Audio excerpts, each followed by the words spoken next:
Yo, Chris, turn on the screen.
Ins and outs backwards. Ins and outs backwards.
Hi, everybody. Welcome to the Museum of Glass. Today we have our guest artist, Bri Chesler. Where is she? There she is, right in the center with the blue hair. Bri has an exhibition here across the hall, and you guys probably haven't been there yet, but it's called Untamed, The Anatomy of Desire. Is mixed media sculpture, well, largely glass, and it's quite a wonderful thing. So what we're going to be doing today is we're going to be making parts for some of her sculptures that she's making in the future. So they're not going to be individual things, but they're going to be parts that she's going to make another installation similar. Oh, there we go. So look up at the big screen. So all the things that we've been making for Bri are kind of biomorphic, sort of fantasy creatures based on animals and plants and cells and so all kinds of sort of organic things. So the ones that we're going to be working on this morning are the figures that you see in the drawing. Just keep it up there for a minute. Just taking a picture. Okay, so just have you guys been here before? 15 years ago. Okay, I'll give you just a very brief introduction to how glass blowing works. Everything that we do here starts out in our glass furnaces. The glass furnaces are the machines where you see the doors closed. There's two of them, one on each side of the studio. Inside each of those furnaces is a big ceramic pot. In that ceramic pot is 1,000 pounds of melted glass.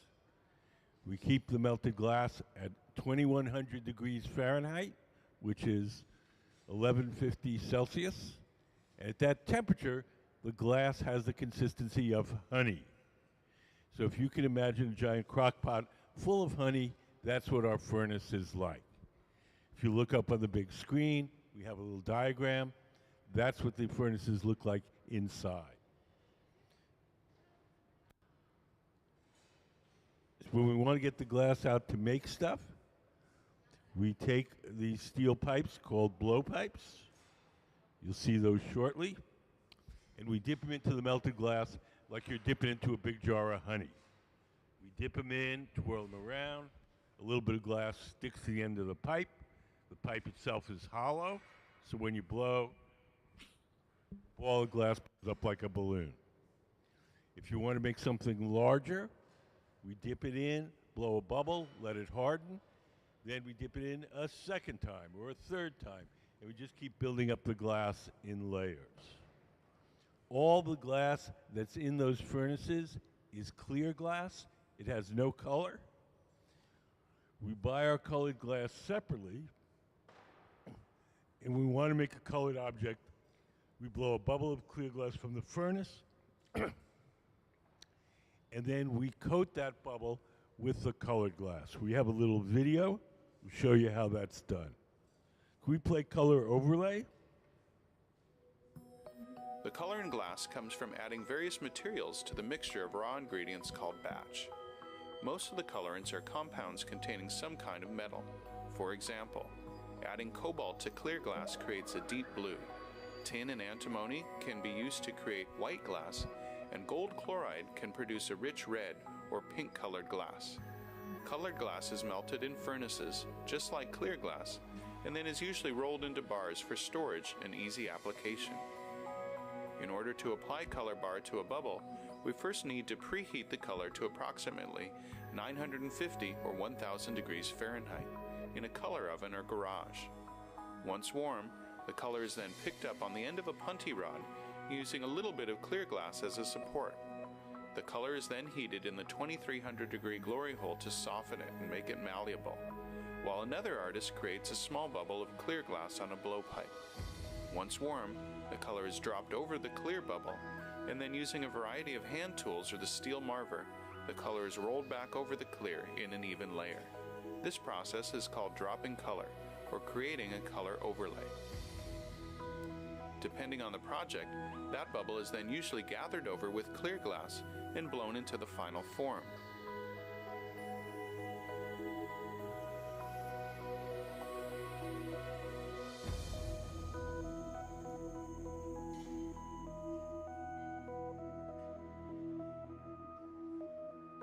The finished product may appear to be all made from colored glass, but when viewed in cross-section, we can see that there is only a thin layer of color sandwiched between many layers of clear glass.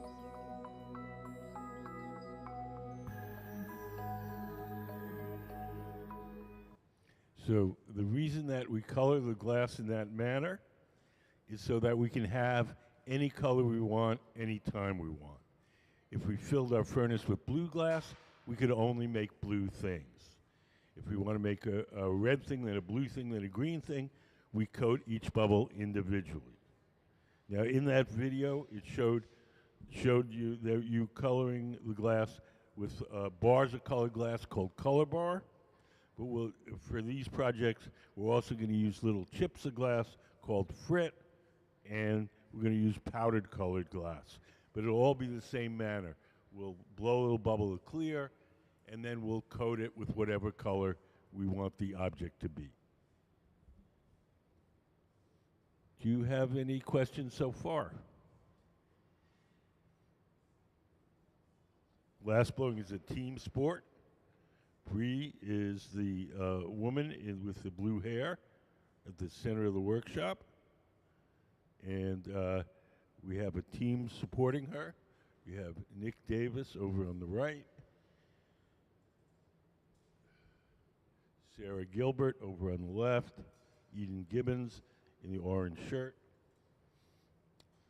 So we'll be working as a team. Everything we're going to be making is for Bri.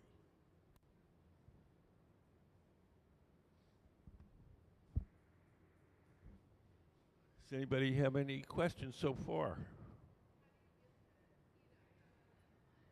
The furnaces run on natural gas and forced air.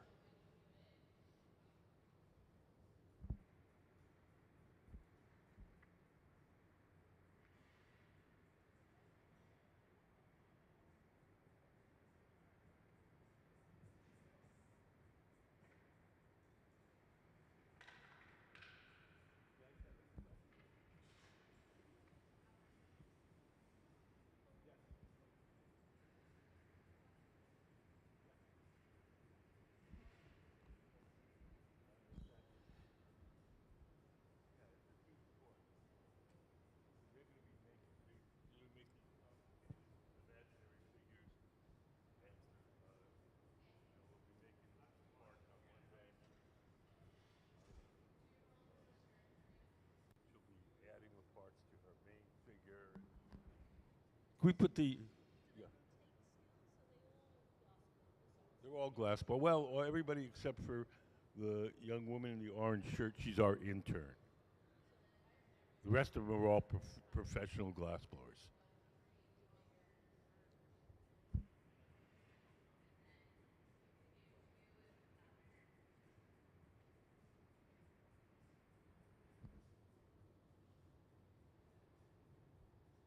All the colors that you see while we're working are going to be distorted by the heat. When the everything when it gets really hot is going to look orange, whether it's red or blue or pink. The orange that you're seeing is the glow from the heat, not the color of the glass. If you think about your own homes, if you have an electric stove, the burners are gray. When you turn them on to cook something, they get hot. They glow orange. Turn them off, they cool down, the orange disappears. That's the same physics that you're seeing here while we're working. Yes?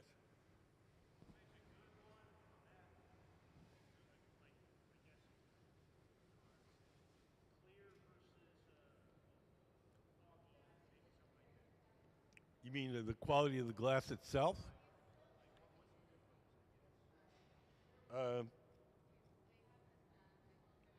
If we try to keep it free from any kind of impurities, we're not purposely making it bubbly, we try to avoid bubbles. Uh, this glass that we use here is specially formulated for hand glass blowing. It's a little different than glass that you would have in a bottle. The glass in a bottle is formulated to harden very quickly, so a machine can make 1,000 bottles in an hour. Our glass is formulated to harden slowly, so we can shape it by hand.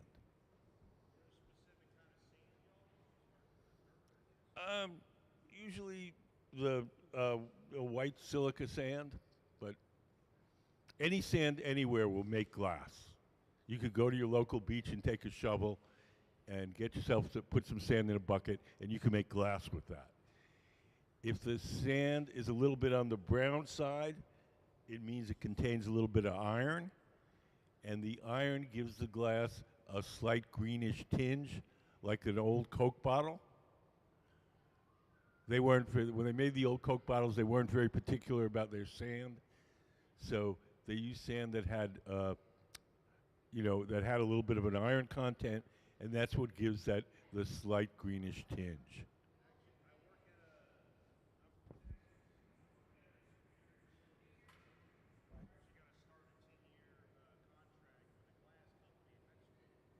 Great. Yeah, so yeah, that kind of type of silica sand, that's what we would use.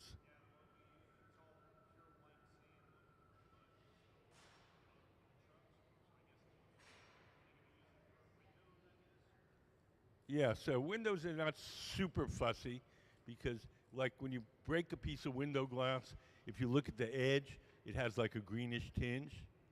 That means the sand has a certain amount of iron in it. The whiter the sand, the clearer the glass will be.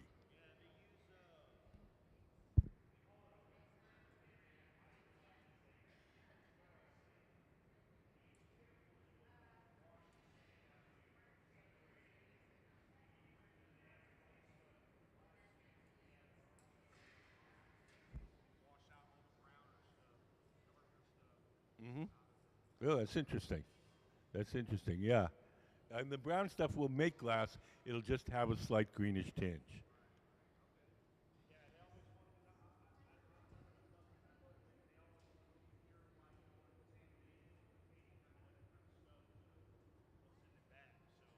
Yeah, so that, I mean, they're just, yeah,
they're probably less the concrete and the masonry and stuff. They're less picky about the iron content, and the,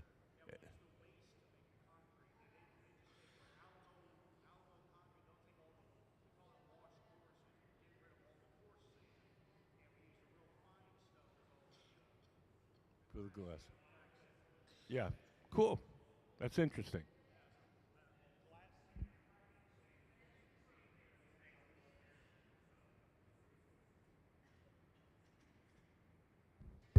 Thank you for providing us with sand. Right. Yeah. I think we get our glass in the form called batch, which is like a cake mix. It's got all the ingredients all proportioned out, and we just shovel it into the furnace and cook it overnight. Uh, well, we have 2,000 pounds of glass in each furnace. 2,000 pounds.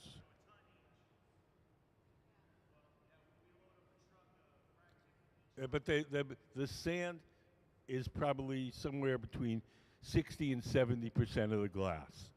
There's three main ingredients in glass. There's sand, soda ash, and lime. Sand is the bulk of it. Soda ash is sodium carbonate. It acts as a flux and lowers the melting temperature of the sand. And the lime is calcium carbonate, and that stabilizes the mixture chemically.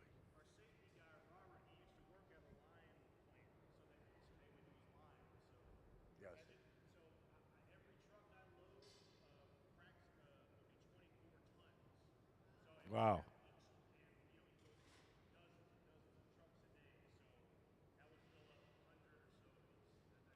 That's amazing.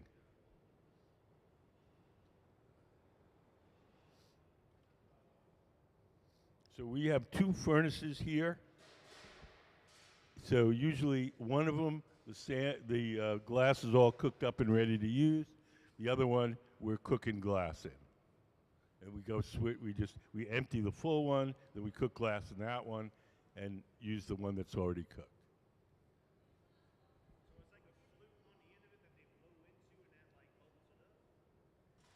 It's steel pipes that they're all holding. They're just steel pipes. We blow it's a pipe, it's hollow. We dip the pipe into the molten glass, twirl it around. The glass collects around the end of the pipe. The pipe is hollow, and then we blow. Just your mouth. Doesn't require any machines. If you get the glass hot and soft, then it should be easy to blow. I would say it's equivalent to blowing up a balloon.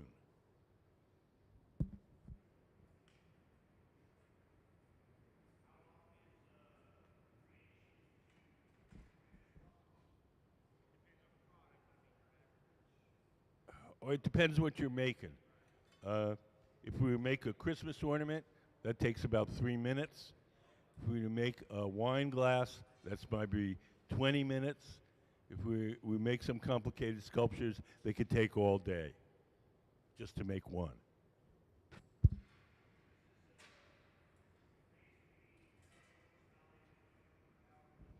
It is very, very much the same as they've been doing it for thousands of years. The only thing that's really new are the torches. They didn't have torches in a glass shop until the 1950s. But a guy from 1400 could come in here and sit down at the bench and make a wine glass just like he did 500, 600 years ago.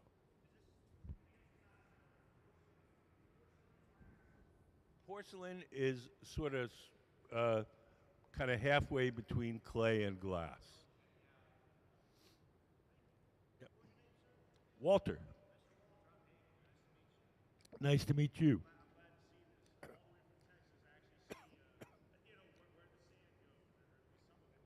There you go. Well, hopefully we'll make all your sand pretty.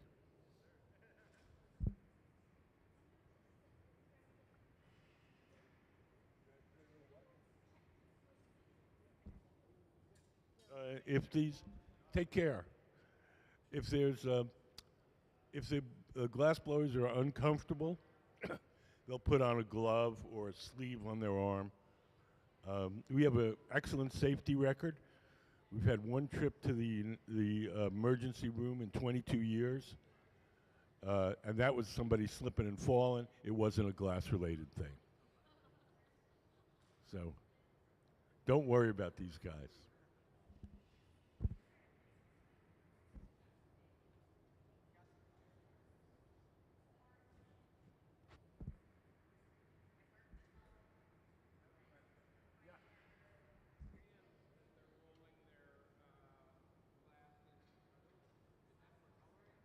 Yes. Can we put up the Frit photo?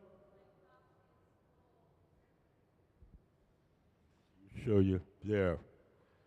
So we buy the colored glass in various forms. One of the forms is called frit. It's just crushed up colored glass. So we take the clear glass out of the furnace, we roll it into little chips. The chips stick to the surface. We put it in the fire, they melt, and it forms a candy coating of color like an M&M. So it is a color on the outside. If we use the bars of colored glass like they're in that video, then we get a super smooth color. If we use the frit, we get a color that's slightly mottled.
Yes, we have a try it kind of workshop.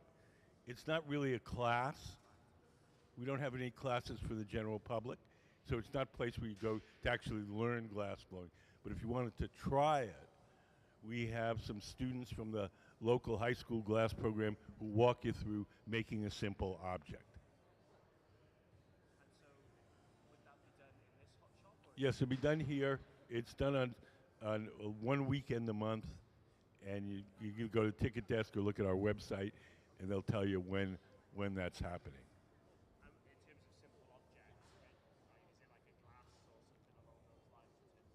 Yeah, I mean, last month we did it. They were making snowmen, little snowmen.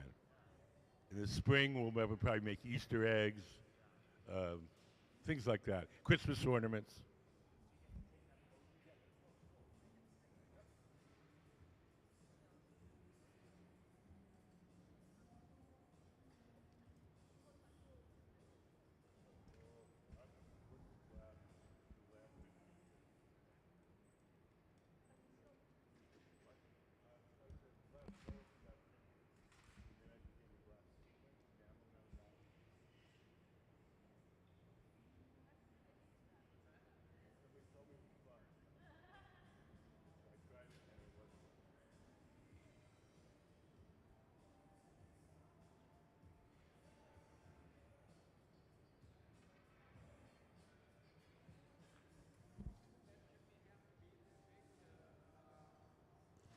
For the, yeah, I guess so. I mean, I didn't design the HVAC, so.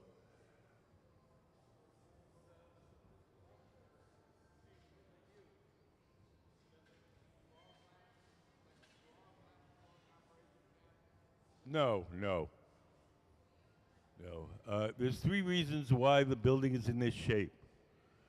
Reason number one, the most important, it looks really cool.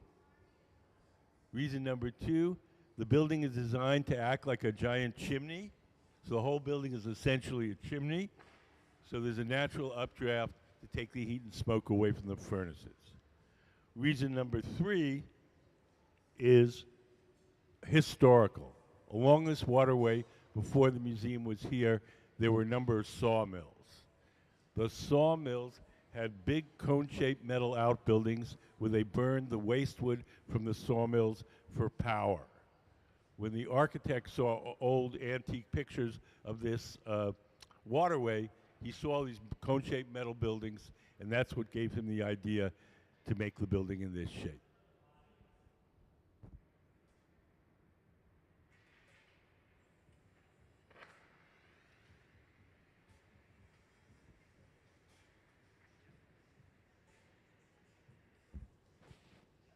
So we have two ways in which we heat up the glass. Sometimes we heat it up with a big round oven, the glory hole, the ones with the doors open. Sometimes we heat it up with a torch. When we heat it up with the torches, it allows us to focus the heat in a particular place. When we just want to heat it generally, we use those round ovens with the doors open, and those are called glory holes. Can we put up the glory hole diagram?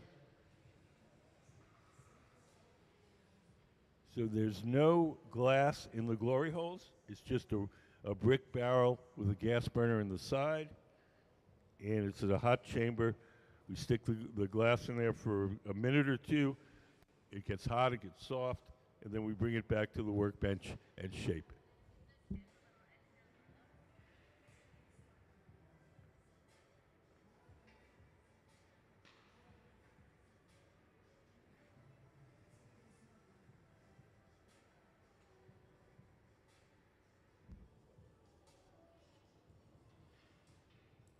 So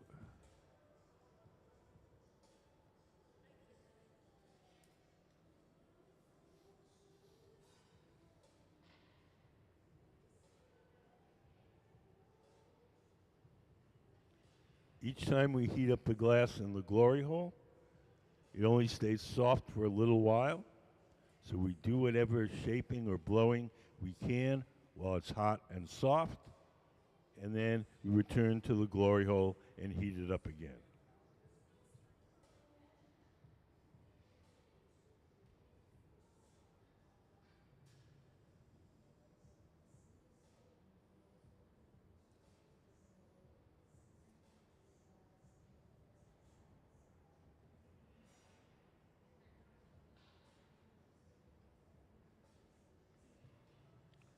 Bri Chesler, our guest artist, the one with the blue hair at the center of the workshop. She's originally from Florida and currently lives and works here in Washington State.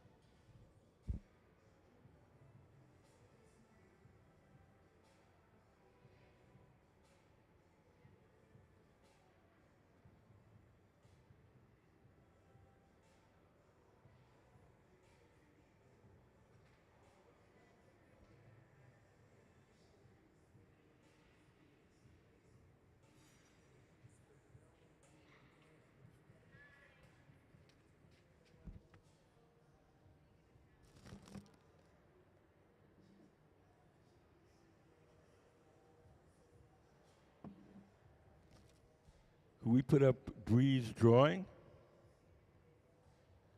So these are the figures that we're working on. They're going to become part of an installation. The installation is going to, these figures are going to be kinetic, they're going to move in various ways. But they'll all be made out of glass.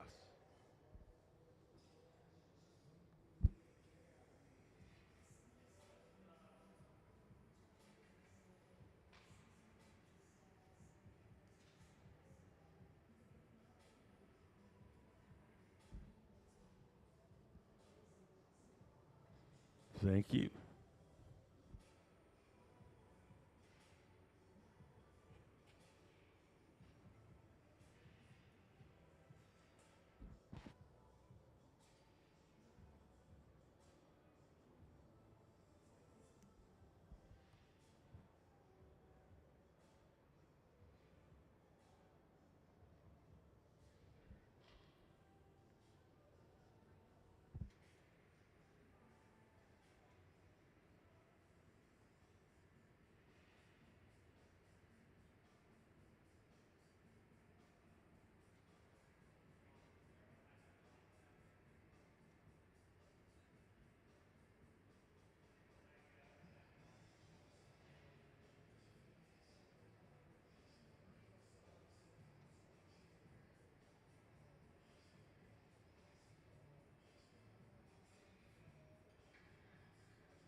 Bri's letting her glass cool and stiffen. She's hurrying it up a little by blowing air on it to cool it down.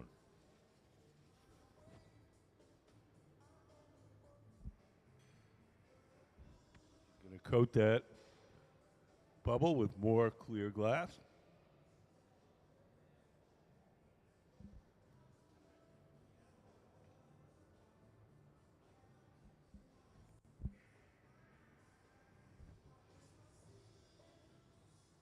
Behind that door, there's a big ceramic tank.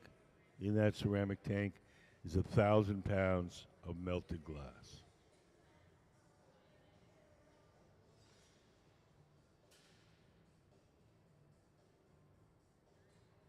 Bri just did what's called a strip gather. We want a thin coating of clear glass. We dip the piece into the furnace, coat it with glass, and then drip off as much as we can, leaving a thin coating of clear. We'll save that excess clear glass, and eventually it'll go back in the furnace.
So we have a guest artist today. That's Bri Chesler, the woman with the blue hair, the center of the workshop. And everybody else is working for Bri, making different parts for her sculptures. Can we put up the Bri's drawing? So these figures are what we're making for Bri. Bri has an exhibition across the lobby called Untamed, the Anatomy of Desire. And you can see what the finished sculptures look like. Can we put up some of Bri's work up on the big screen?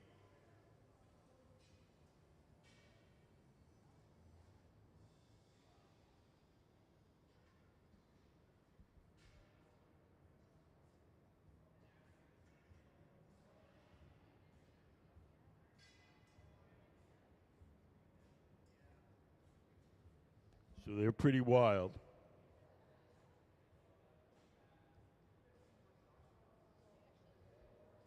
They're very organic. The forms are based on nature, plants, animals, cells.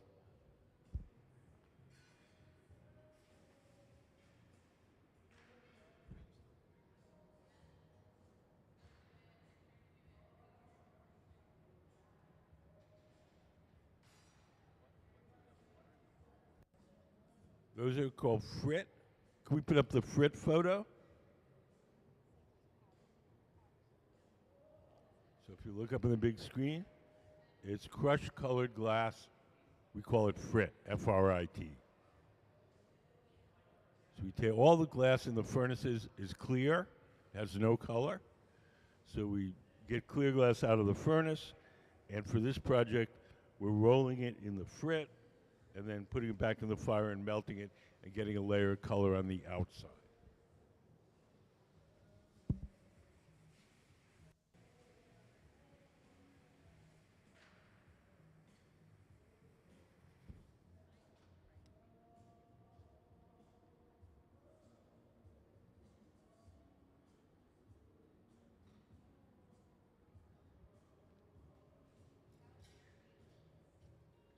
now Bri's going over to the furnace. She dips her bubble into the big tank of molten glass.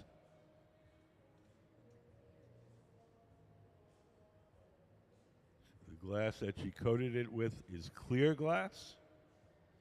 The orange color that you're seeing is the glow from the heat, not the color of the glass.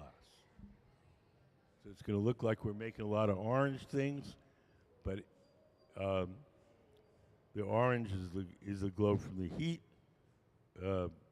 Any glass, blue, green, yellow, purple, when you heat it up, it glows orange.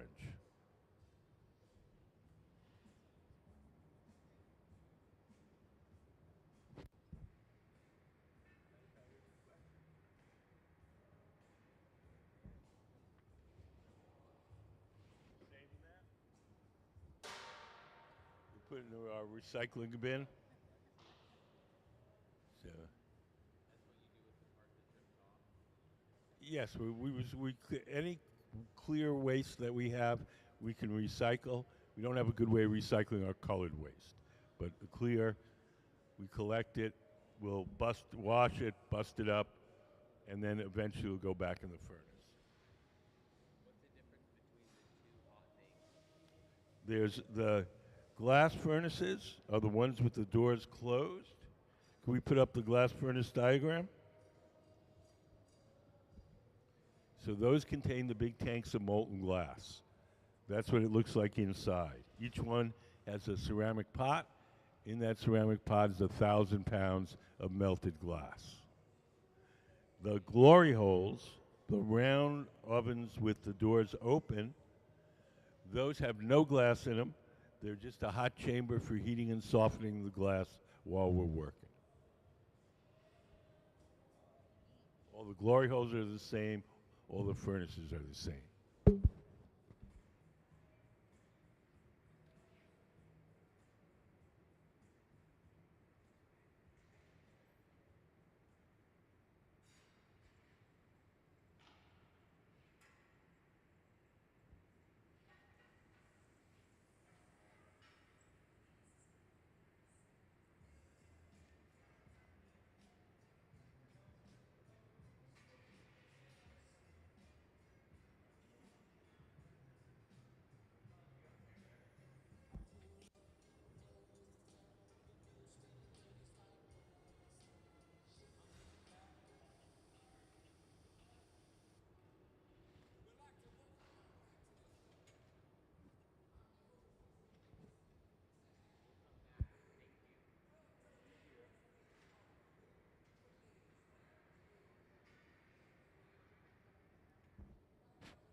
So in the center, you see one of the glass blowers is seated to the left of the workbench. He's the person that's blowing. He's blowing through that steel tube, the blowpipe, and inflating the glass as Bri Chesler, our guest artist, shapes.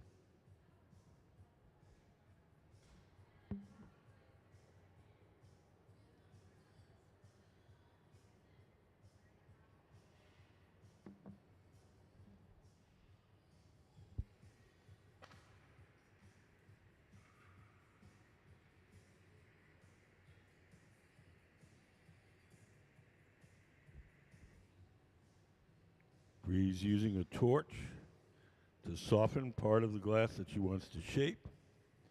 The torch is a propane and oxygen torch. It has a 5,000 degree flame. It allows us to get one small part of the glass very hot very quickly.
Our guest artist, Bri Chesler, the woman with the blue hair at the center of the workshop. She has an exhibition here. It's called Untamed, The Anatomy of Desire. And you can see her you can see her installation right across the hall. So we're making a lot of parts. So we're not going to see sort of completed holes. We're making a variety of parts that she's going to use in her sculpture.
store. Yeah, I gotta talk to Jane. I mean, it's the same. You gotta get a percent of it. You know? Well, I mean, the problem is they cost so much to print. You can retail them, but it's hard to wholesale. Yeah.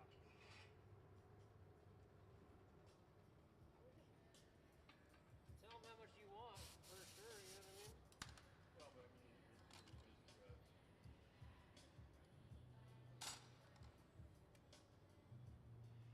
it makes it because both of us have to get a piece of it. It makes it so expensive. Yes. But you know, whatever. If they have to sell the shirts for $50, that's Yeah, a nicer shirt. It's a cooler shirt. You don't think they'll move them?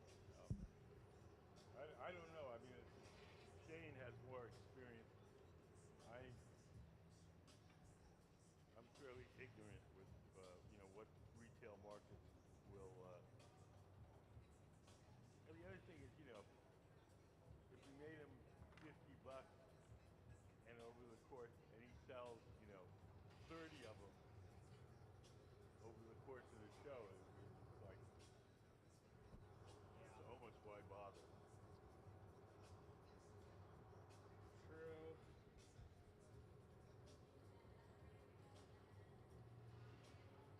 Might look into making some other kind of merch.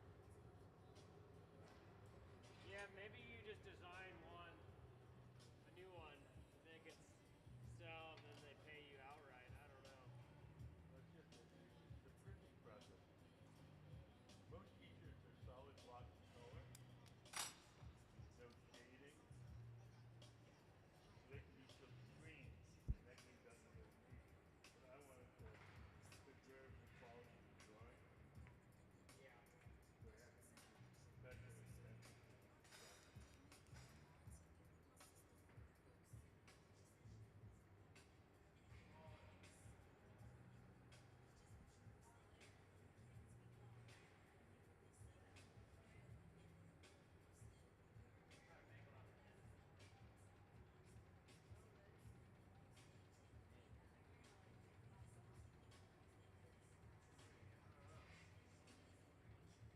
Impossible.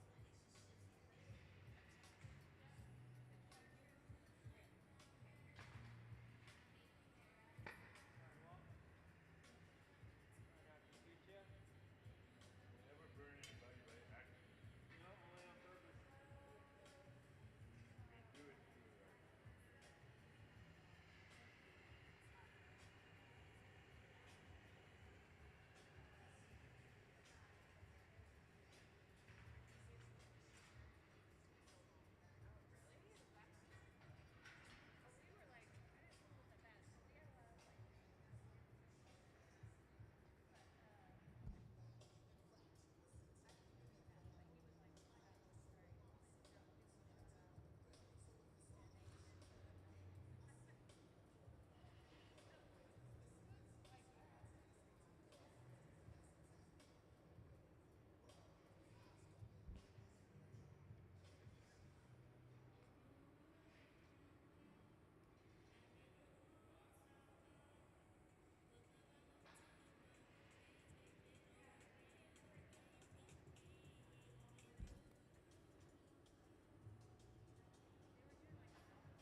So we have two benches going, making parts for Bri's sculptures. Can we put up Bri's drawing?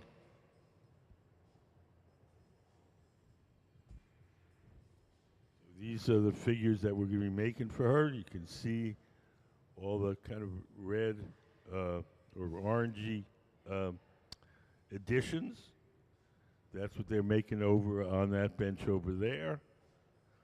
And Bri's making the body of the sculpture.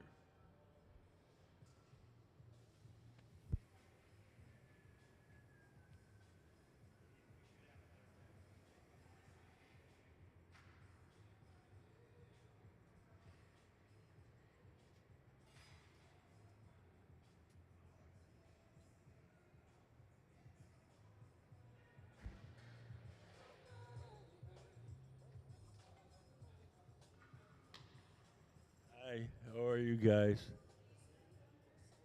Do you guys have any questions? Okay. You guys? Would you like to win a piece of glass to take home with you? Don't say yes until you've heard what the deal is. That's dangerous.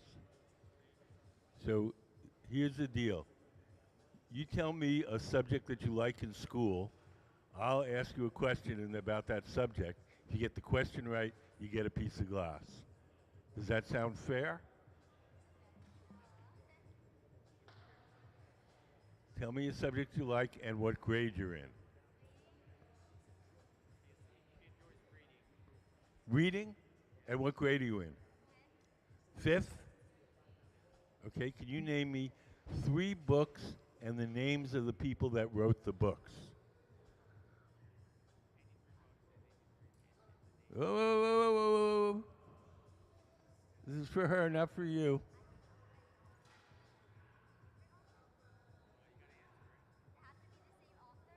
It could be the same author.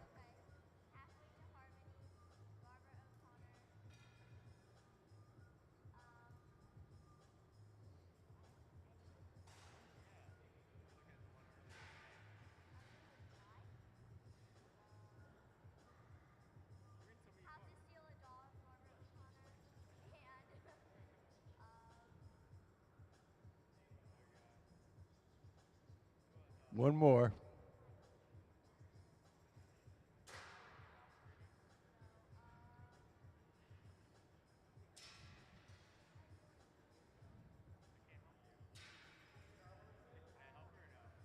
No, she can do it. I have faith in her.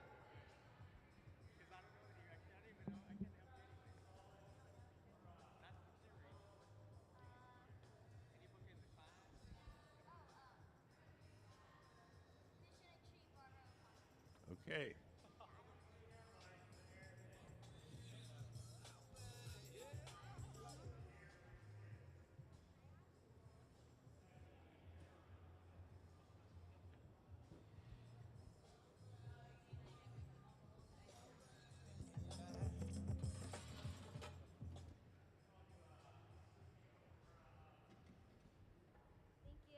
You're welcome.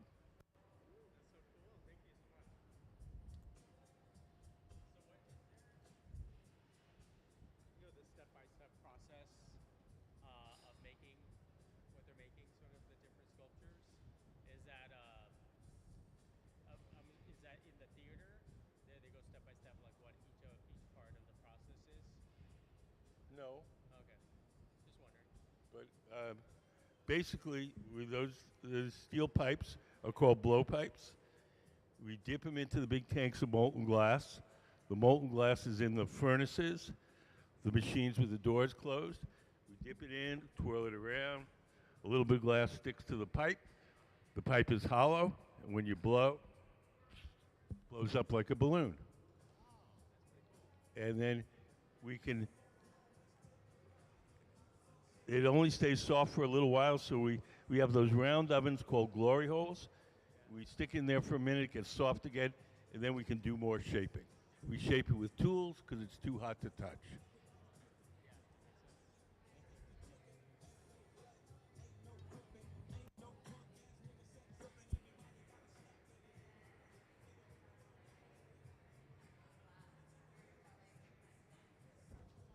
You just came in, our guest artist is Bri Chesler. Bri has an exhibition here at the museum called Untamed, the Anatomy of Desire, and it's in our exhibition halls across the main lobby. We put up some of Bri's work up on the big screen. Bri is the woman at the center of the workshop with the blue hair. She's working with our team of resident team of glass blowers, and they're all making different parts for some of her sculptures.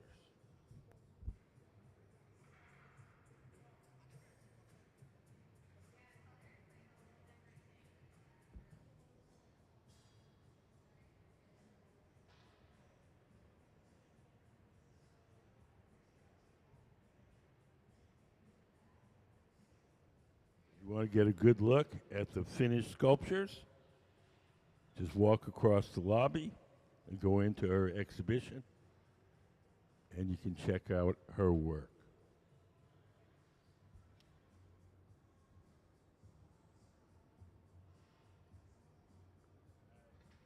You guys like to win a piece of glass to take home with you? Here's the deal. Tell me a subject that you liked in school.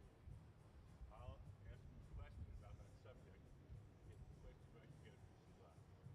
Does that sound fair? Who wants to go first? Okay. Well, that's not a subject.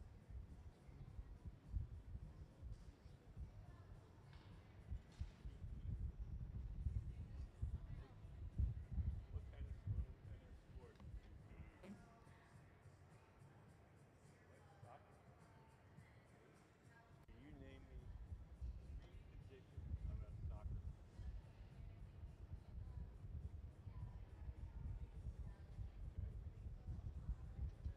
What's the name of that? Okay, well, that's not a position, really, is it?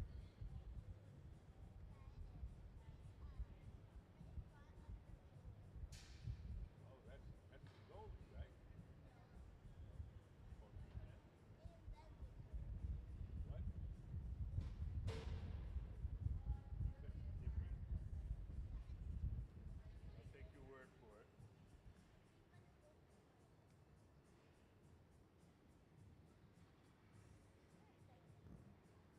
You guys, you want to go next? What subject do you like, and what grade are you in? Fourth grade. I like social studies. Social studies, okay. What kind of things do you study in social studies? Like history or About the different countries? Revolutionary War. What? About the Revolutionary War. The Revolutionary War, okay. Let's see. Okay. Who were we fighting the Revolutionary War against? Who's the enemy? The enemy was Britain. There you go.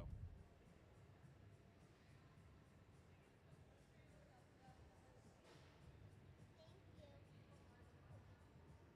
What subject do you like? I like social studies. Social studies, and what kind of things do you study in social studies? Ancient Egypt, okay. In ancient Egypt, they had people who were like kings and queens, but they had a different name for it. What's the name of that? Pharaohs. Pharaohs. There you go. Thank you. You're welcome.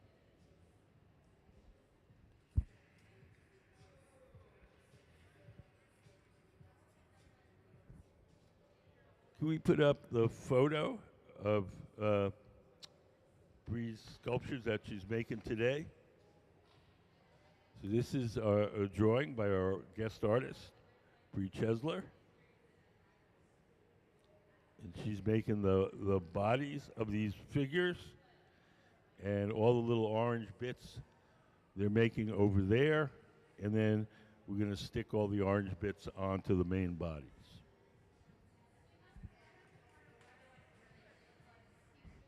Does anybody have any questions?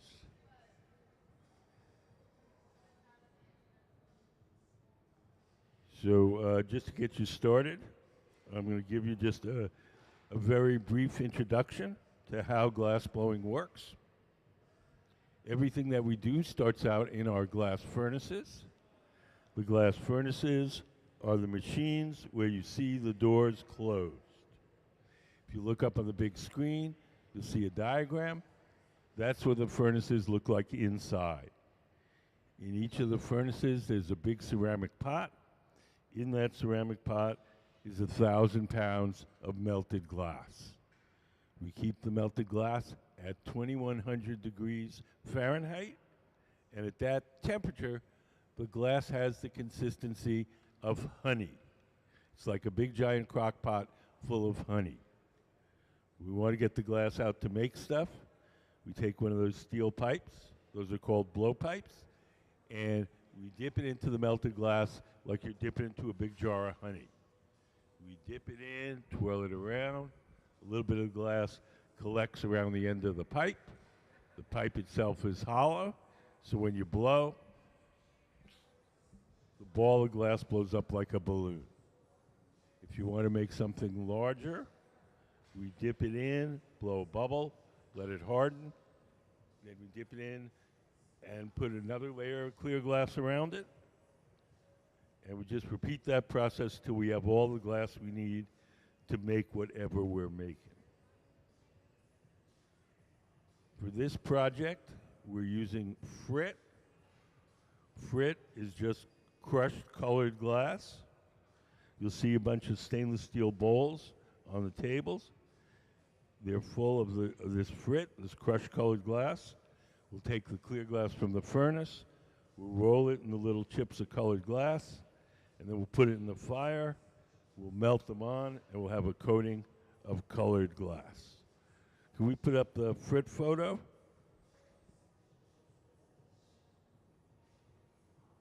So we buy this frit commercially. It comes in like 200 different colors. And it's a way to quickly color the glass. So we're making lots of little parts with little colors, different colors. So we take the clear glass from the furnace, we roll it in the little chips of colored glass, and then melt them on.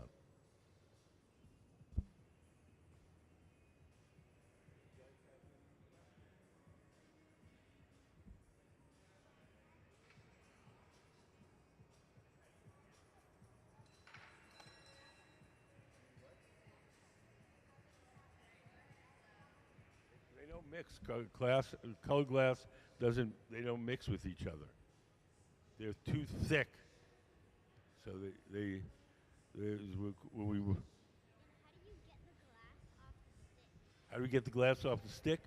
We take a tool called the jacks and we make a big notch in the glass, and then when we're ready to take it off, we drip a little water into that notch. The cold water hits the hot glass, it makes a crack. We tap on the pipe and the crack follows the notch.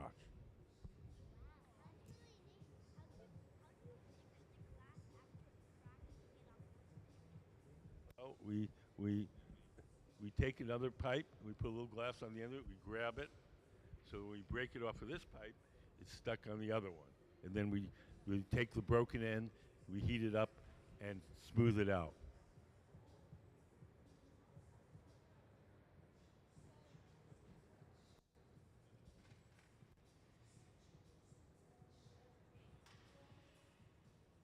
If you're here with kids, we have a special contest for kids. Any kid 12 and younger can do a drawing.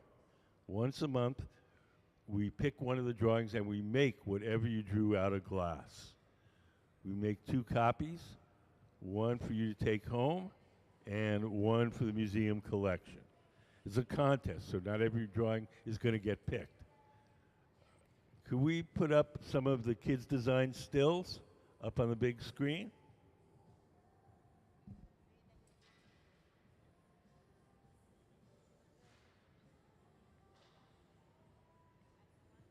So if you look up on the big screen, these are some of the sculptures that we made from the kids' drawings. It's free to enter. There's a table out in the lobby with drawing materials and entry forms. If you don't feel like drawing right this minute, you can grab an entry form, do your drawing at home, and then mail it in. If you win, we'll call you up, you bring the whole family down, and we'll make these things right in front of you.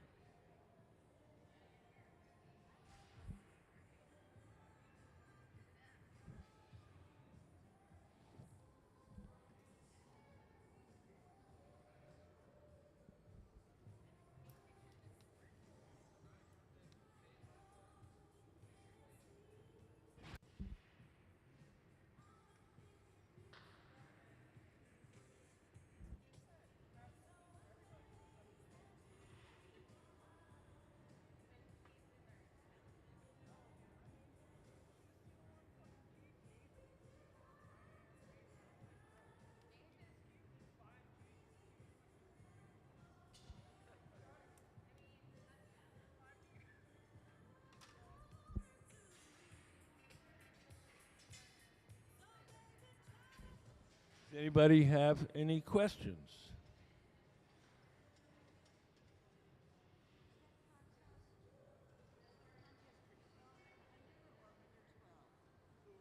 That's the same thing. 12 and under 12 are the same thing. 12 is good. 13 is bad, 12 is good. So.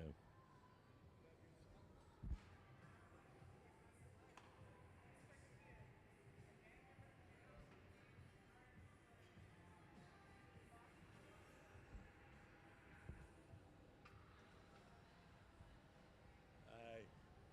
How are you guys? How are you? Good. Do you guys have any questions?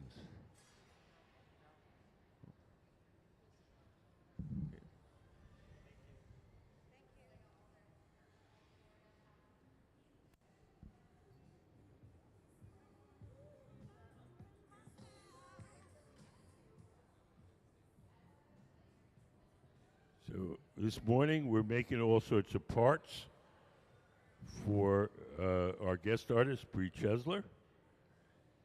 If you want to see some of her finished work, we have an exhibition of her work across the hall in the galleries. The exhibition is called Untamed, The Anatomy of Desire.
Do you guys have any questions? She's rolling little chips of colored glass called frit. Can we put up the frit photo?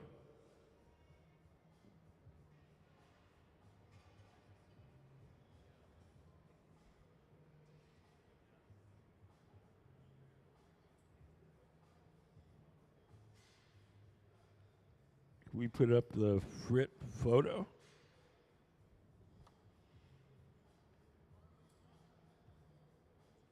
All the glass that's in our furnaces is clear glass.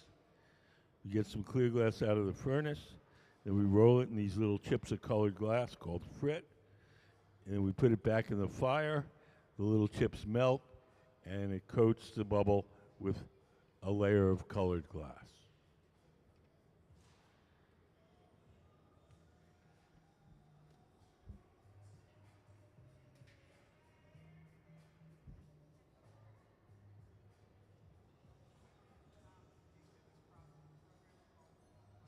Can we put up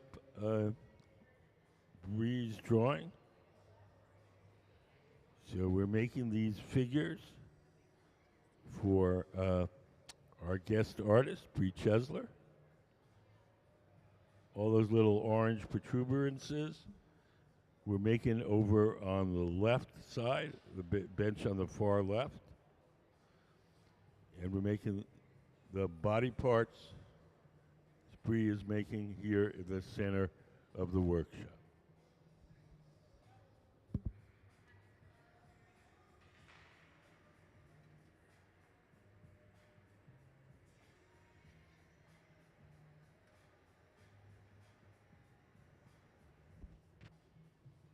We have two kinds of furnaces that we use. We have the glass furnaces. Those are the machines where you see the doors closed. Each one of them has a big ceramic tank, and in that ceramic tank is 1,000 pounds of melted glass. The melted glass, we keep it at 2,100 degrees Fahrenheit, which is 1150 Celsius. At that temperature, the glass is like honey. When we want to get the glass out to make stuff, we take one of these steel pipes and we dip it into the melted glass like you're dipping into a big jar of honey. A little bit of glass collects around the end of the pipe. The pipe itself is hollow, so when we blow, the ball of glass blows up like a balloon.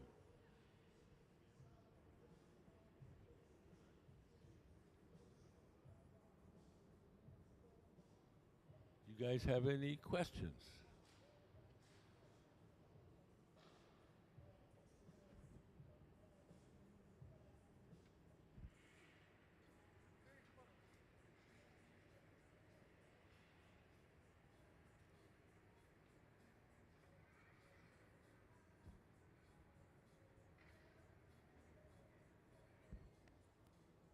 If you look at the woman in the orange shirt, she's gone over to the pipe cooler. If the steel pipes get hot, we lay them in that trough. We spray water on the steel pipe. That cools it down and makes it easier to hold.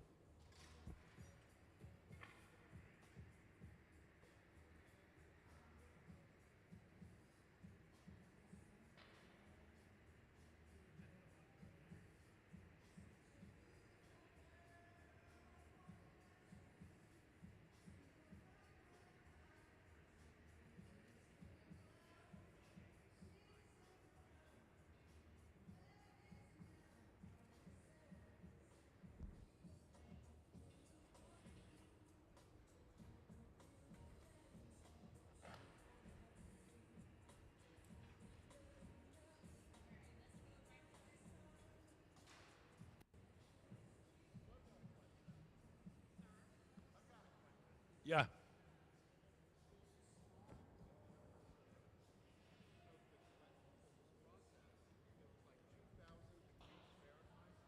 Yes.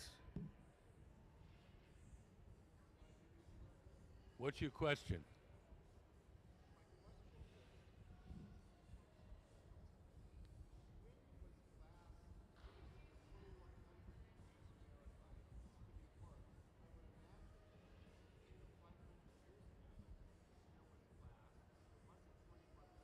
Oh, yes, there was. Oh, yes, there was. The temperatures that they use to make pottery are higher than the temperatures we use to make glass. And so if they had kilns that could reach the temperature to fire pottery, then they had the technology to make glass. Glass.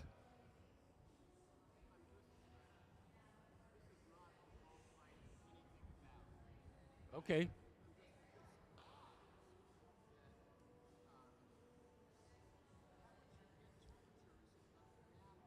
For the first 1900 years of glass blowing, all the furnaces were powered by wood.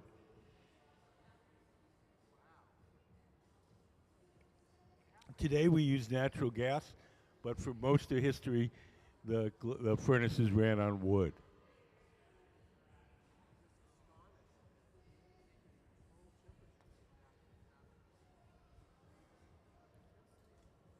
What? Well, you know how old pottery is. They find little ancient shards of pottery from ancient Rome and earlier.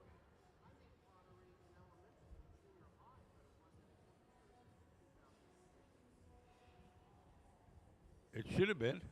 I don't know. Inside the electric kilns, yeah, they're 2,000 degrees more.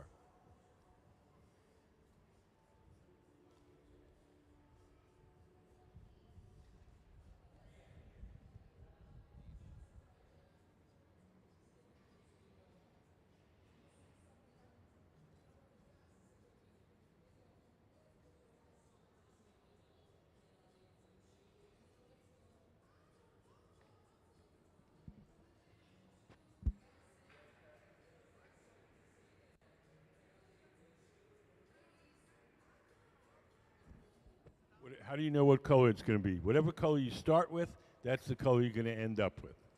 So if you melt red glass and make a horse out of it, when it cools off, it's going to be red.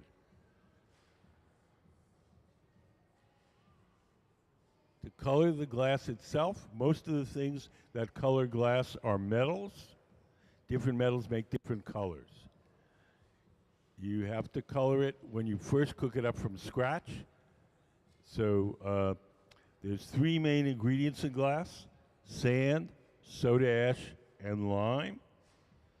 If you cook those things at 2,400 degrees, they all melt together and make glass. But that glass will be clear glass. If you want to make blue glass, you take those same three ingredients and you cook them up with cobalt, and you get blue glass. Chromium, green glass.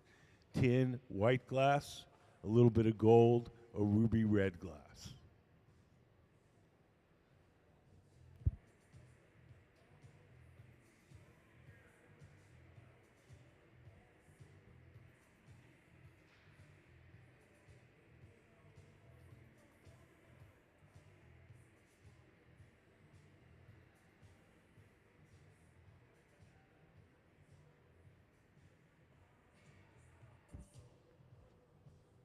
Would you guys like to win a piece of glass to take home with you?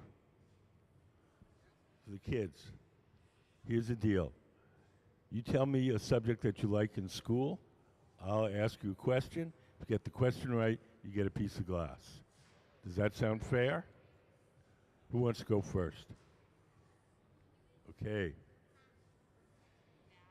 Math, and what grade are you in? Second, she can answer. She knows what grade she's in. Second grade math? Okay.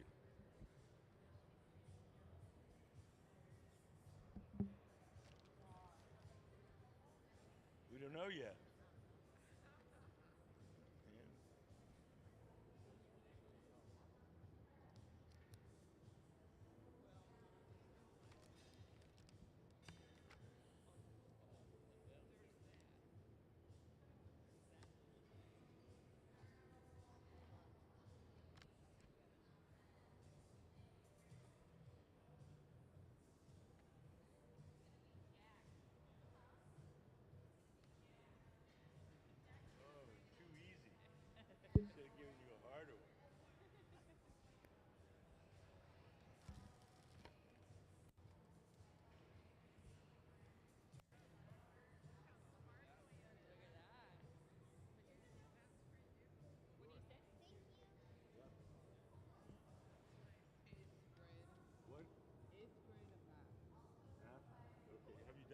her yet?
You guys have a question? Did you guys make that in here? No. Which wood? We mean this? Yeah. Yes. That's what we do. We make stuff out of glass.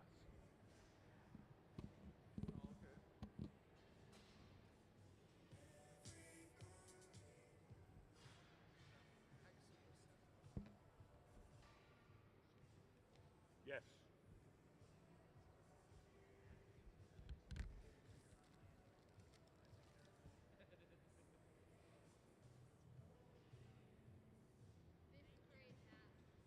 Fifth grade math.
Can we put up some work by our guest artist, Bri Chesler? Bri is the woman with the blue hair at the center of the workshop. She has an exhibition across the hall called Untamed.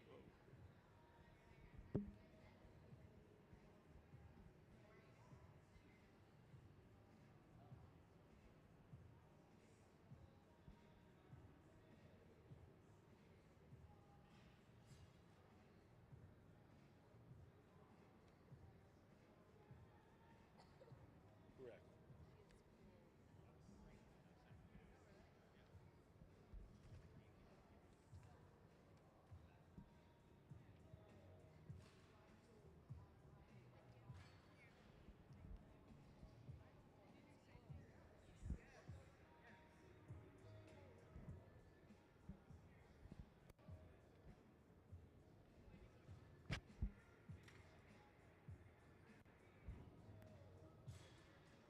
So these kind of biomorphic figures that Bri is making are going to become part of an installation.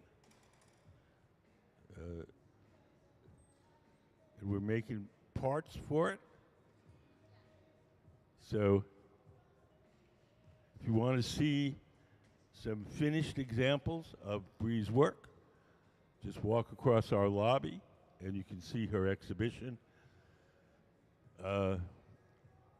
Untamed, the Anatomy of Desire. And you can see a bunch of examples of Bri's artwork.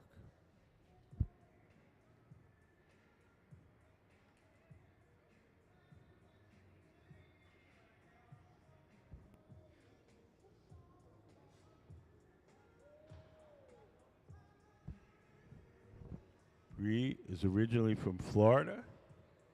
She currently lives and works here in Washington State. She's taught at the world-famous Pilchuck Glass School.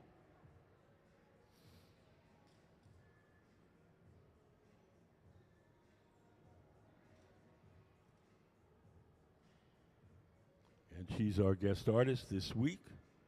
She's here for 5 days, Wednesday through Sunday. And she's working with the assistance of our resident team of glass blowers. Glass blowing is a team sport. We rarely, if ever, work alone. So everybody you see on the floor is making parts for Bri's sculptures.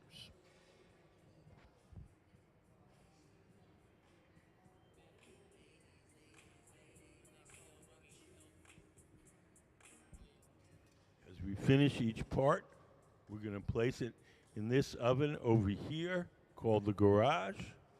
That's the silver oven with the curved side. The garage operates at about half the temperature of the furnaces. It's hot enough to keep the glass from breaking, but it's not hot enough to make the glass soft. So whatever goes in the garage stays warm, holds its shape, and when we're ready to use it, we'll pull it out and assemble the sculptures.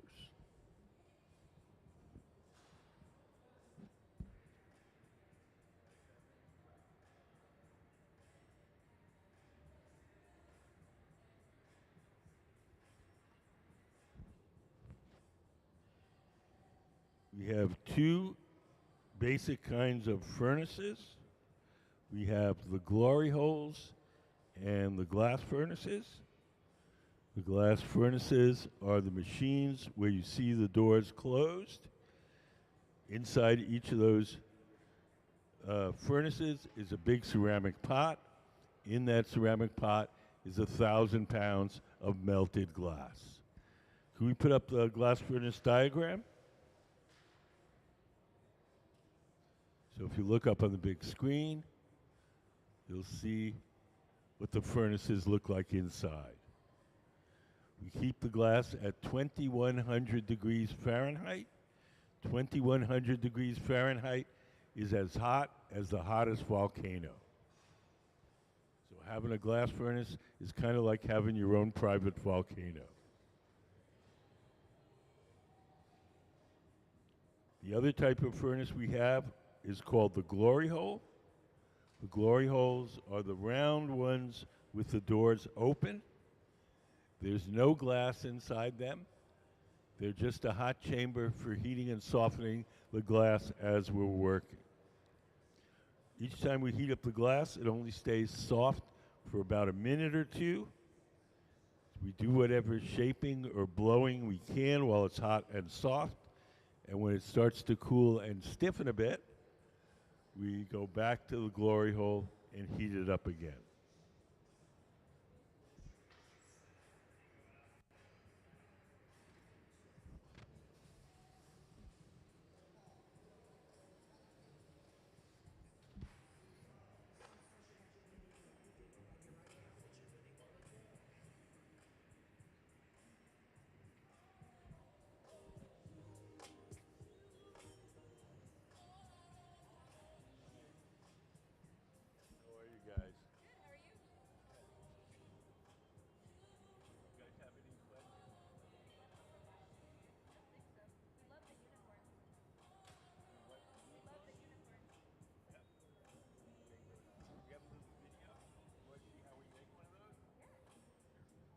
Can we play the pony video? We don't have a unicorn video, but it's pretty much the same as the ponies. Oh, the unicorns are just ponies with a little horn on top.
we put up Bri's drawing up on the big screen?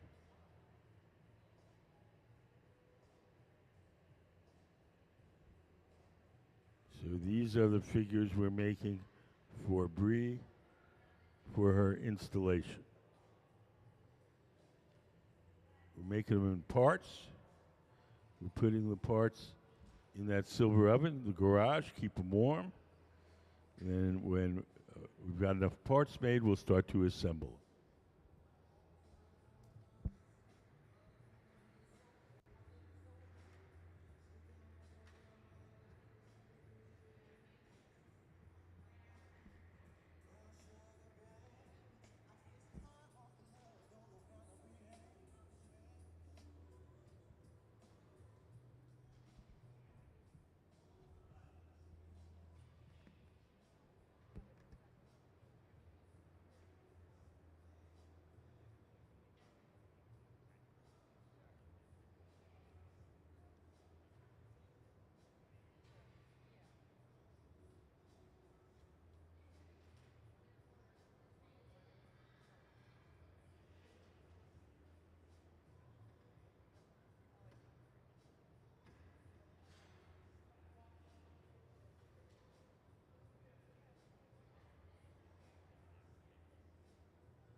Can we put up Bri's drawing? So we're making these in parts. Bri's making the body parts, and then making all the little orange extensions over there on the left.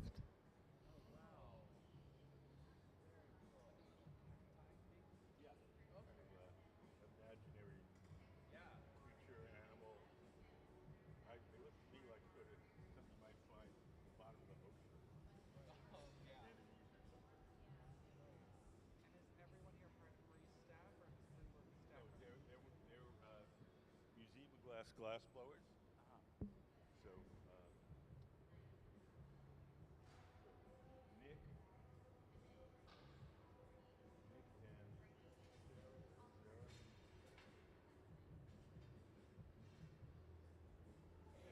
and Sarah and Nick are part of our regular staff. Grant, who's on the far end, is a part-timer. Keaton, the woman in the orange shirt, she's our intern. She's from high school. Wow. The last one is a team sport, so everybody's making stuff for Bri. Bri is the woman with the blue hair.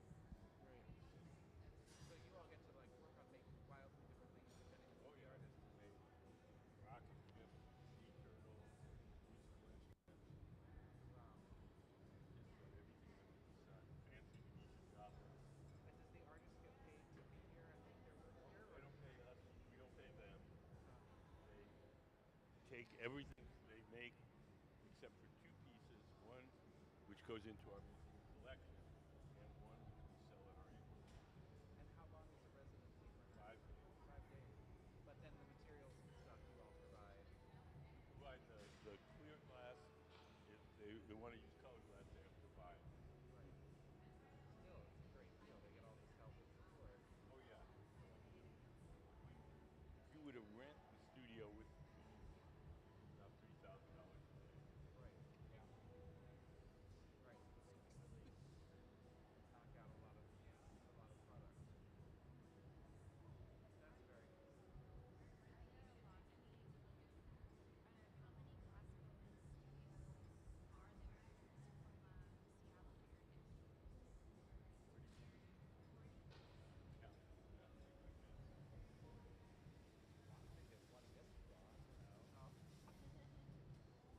is big glass.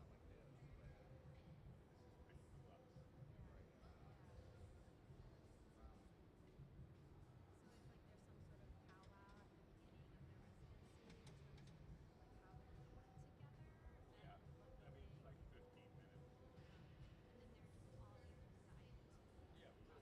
mean, it's like 15 minutes. Yeah. I mean, aside from still in high school, everybody else is in graduate school. That's how we live. And I imagine it's tricky because some artists want to be very hands-on with everything that comes through, and some artists are more willing to delegate it out. Or Yes, yes. We have guest artists. Some of our guest artists are not glass makers at all. Ceramicists, poets, musicians. They're not glass makers. They come up with an idea, a design, and our guys make it. wow.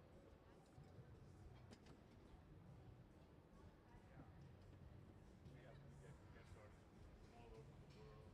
Musicians, ceramicists.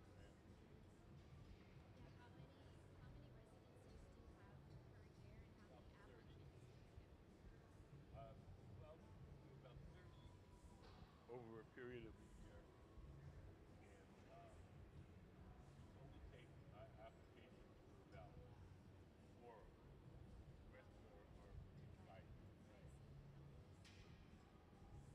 And so now she's like rubbing this glass, hot glass, with water on it over there, and then what is she? She's rolling the glass in the what's called frit, F-R-I-T. Frit is just crushed colored glass. So all the glass in the furnace is clear glass, and she's rolling it in the little chips of glass, and she's going to go back to the fire and melt them on. And that's one way. If If you really want to color the glass itself, you have to do it when you cook it up from scratch. Most of the things that color glass are metals. Different metals give you different colors. If you cook up the raw ingredients of the glass with cobalt, you get blue. Chromium, you get green. Tin, you get white. A little bit of gold, you get a ruby red. And it also just seems so dangerous. As long as you don't touch the hot end, I imagine. You get little cuts and burns like you might work in the kitchen. Yeah. So annoying things, not medical things. Really. Real danger in the shop. None of the things that you would think. Right. Not getting cut, not getting burned, not being cut. Danger, danger in the shop is the repetitive motion injury. Right. Constant turning of the pipe. But yeah, I guess that's amazing. They seem flamingly hot, but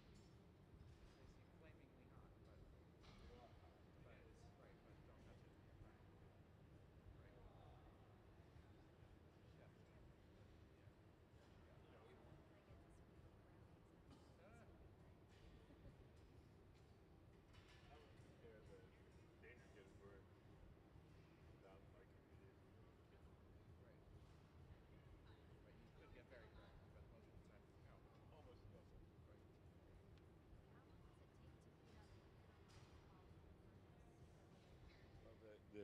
Well, the furnaces are on 24/7, so they're always on. They're always hot. The glory holes, the round ones with the doors open, those we turn on an hour before we start, and we shut them at 5 when we quit.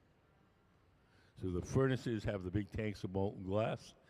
Can we put up the furnace diagram? So that's what, all right, straight ahead, that's what it looks like inside. Wow. And it's glass on the inside. Yes, in a big ceramic pot is 1,000 pounds of melted glass. And so the way they get glass on the end of these things is actually scoop it up. They dip it in and twirl it around. The consistency of the glass is like honey. So it's like you take one of those wooden honey dippers and you dip it into a jar of honey. You dip it in, twirl it around, a little bit collects around the end. And how do you get it off the metal at the end? It seems that it's sort of We, melted on there. we take a tool called the jacks and we make a little notch in the glass. And when we're ready to take it off, we'll drip a little water into that notch. The water will crack the glass. Just give it a little tap, and off it comes. Wow.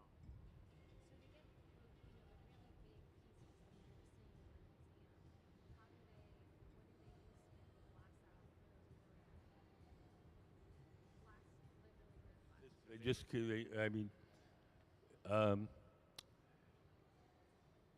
a lot of the things you may have seen in our exhibits are made in pieces. They're not all one solid chunk. We dip it in, blow a bubble, let it harden. Then we dip it in a second time or a third time or a fourth time. We just keep building up the glass in layers. Wow. Incredible. And if something doesn't turn out the way someone wants it to, they just go right back into the big pile of glass? Or Only if it's clear. We can recycle our clear waste. We don't have a good way of recycling our colored waste. so what happens to it? It gets tossed. Wow. I feel like you could make an art project out of all the broken glass. In your imagination. Right, but not in In practice. practice.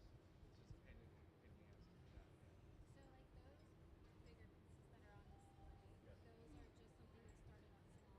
Yes.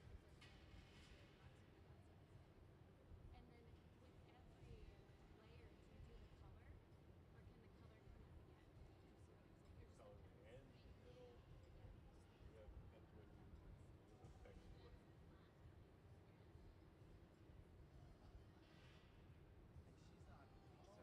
And she's not, these are, what did you just discover? I was just finding out, where are your video cameras? Because They're there's all one over. there, There's one behind. one there. There's one up there. Okay, I was like, where's the There's another one by the exit sign. We have them all over. There's a guy who sits up in the booth there. You see where that little window is? And there's he's sitting in front of a computer and he sees all the different cameras. and you can switch between camera to camera. You can also zoom in. Oh, right, like right now, he's got that nice tight shot. Yeah. It's kind of like an NFL game. Yeah.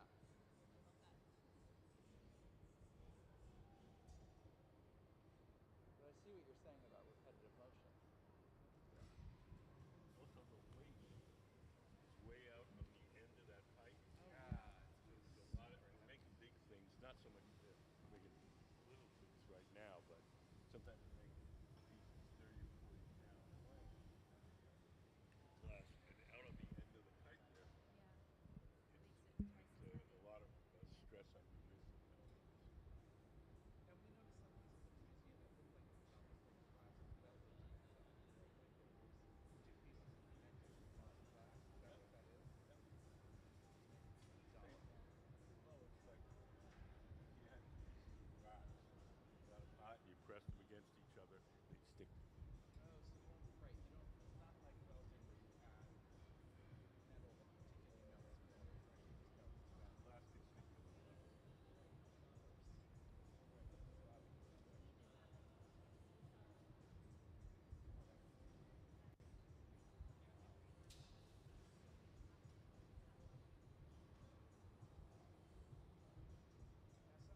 what it is. What's that? Blowing air on it to cool it down. Between each time we dip it in the furnace, it's called a gather.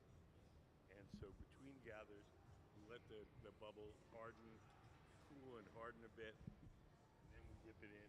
So sometimes if she's in a hurry, she'll blow air on it to harden it quicker. And Go back into the gather. got it. I like that. Yeah. And typically, when you have a glass artist in, this is their specialty. Are they giving a lot of instruction to your team about how to do it, or they're just saying this is the effect I want, go for it? It depends. It depends. Some people are more technically oriented. They may have very specific requirements. Some people are more, spontaneous. But our team of glassblowers are super skilled. They've made everything under the sun. So, Mind me asking where your funding comes from? same place, any nonprofit. It's about 50% what we call direct revenue, which is like the tickets, the memberships, the gift store. About 25% grants from nonprofit institutions, and about 25% donations from wealthy people.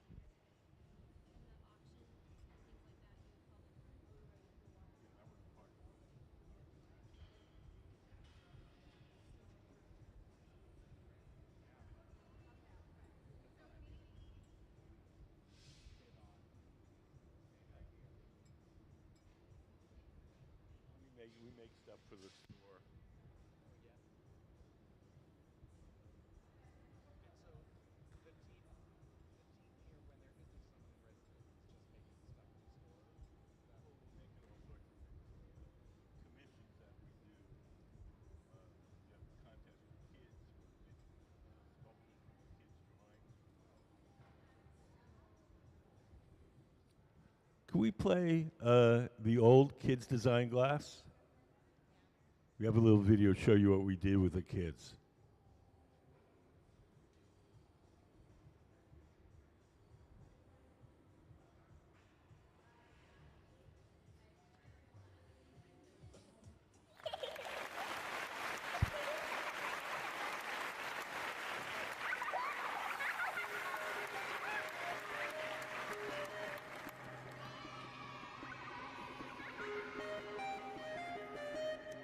It's a baby monster.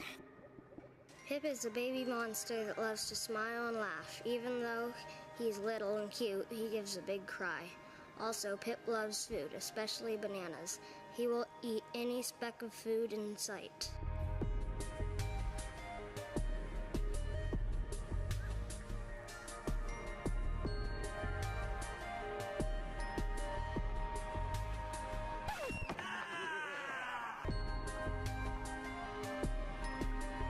Oh, it's amazing.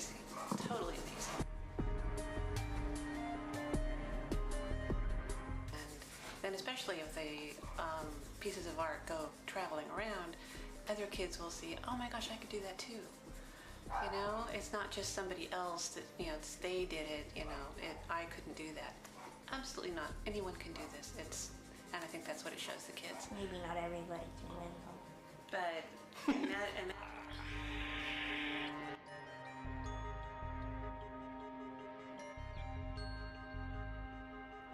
I think it's gonna stand up there with one of the coolest things that a museum has ever done. What is it, a cucumber all dressed up for a night on the town? That's pretty ridiculously funny. The funnest part about this project is how fresh the ideas are coming from the kids who, they have no idea of glass blowing techniques, they don't care. Nobody saw this coming. We'd make one piece and it was given to the family. And then we realized, well, wait a second, there's something more here. We started to get more drawings, more interesting drawings, and it really kind of snowballed a little bit. Bacon Boy was special.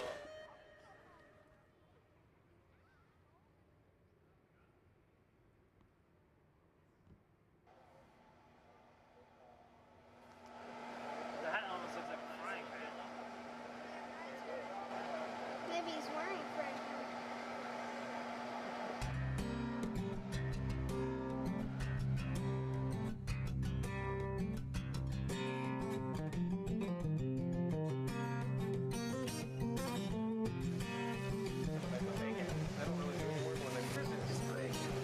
bacon, baby.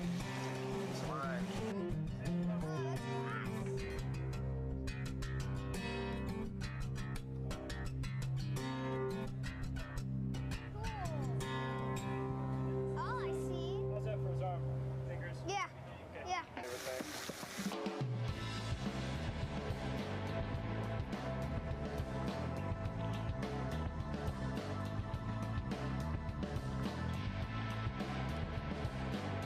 I think it really brings it home and really shows that, you know, there's an artist in all of us, I think. So, and it's human nature to be creative.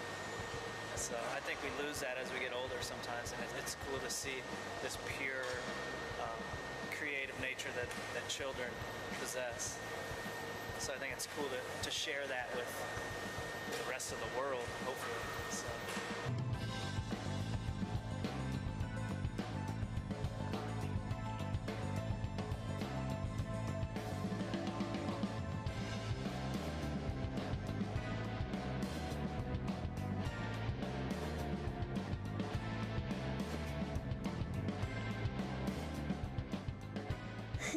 Thank you for supporting Kids Design Glass. So any kid 12 and under can do a drawing. Once a month we pick one of the drawings and we make whatever the kid drew out of glass. We make 2 copies, one for the kid to take home and one for the museum collection. There's a table out in the lobby with drawing materials and entry forms. If you don't feel like drawing right this minute, you can grab an entry form, one for each kid, and you can do it at home and mail it in.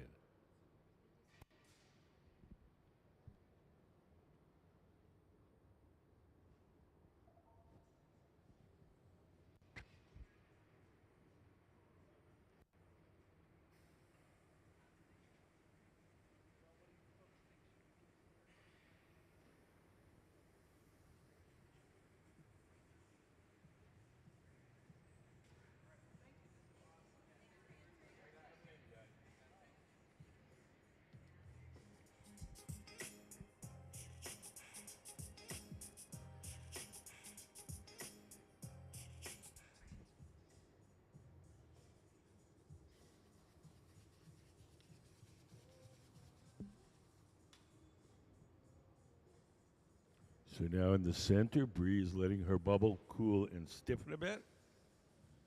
And we're going to go to the furnace and coat it with another layer of clear molten glass.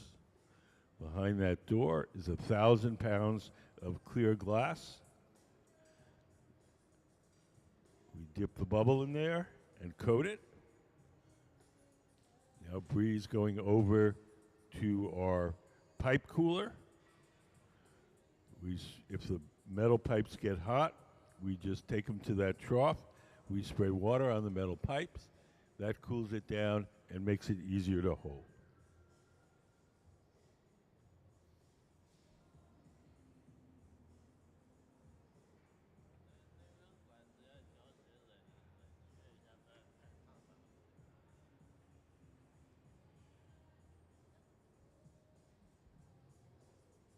Now Bri is shaping the glass using a tool called the block.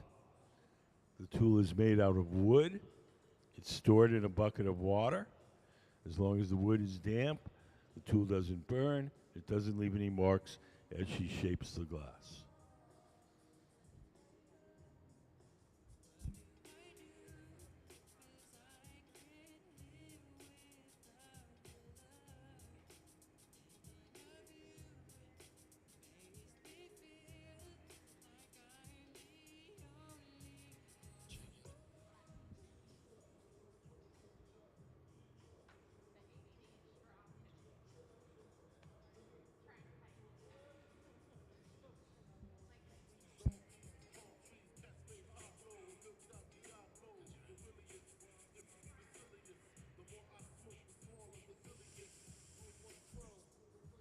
So now Bri is shaping the glass using a pad of wet newspaper.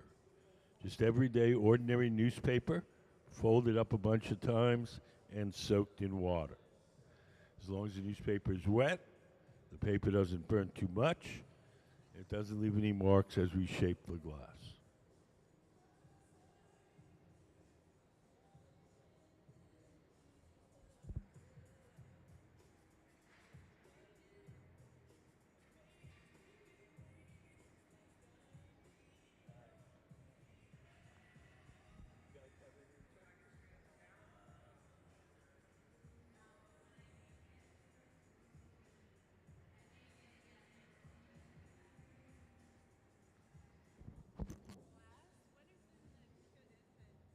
Say that again? The molten glass is in the machines where you see the doors closed. Could we put up the furnace diagram? So that's what the furnaces look like inside. We have two of them, one on each side of the studio. Each one holds 1,000 pounds of clear molten glass.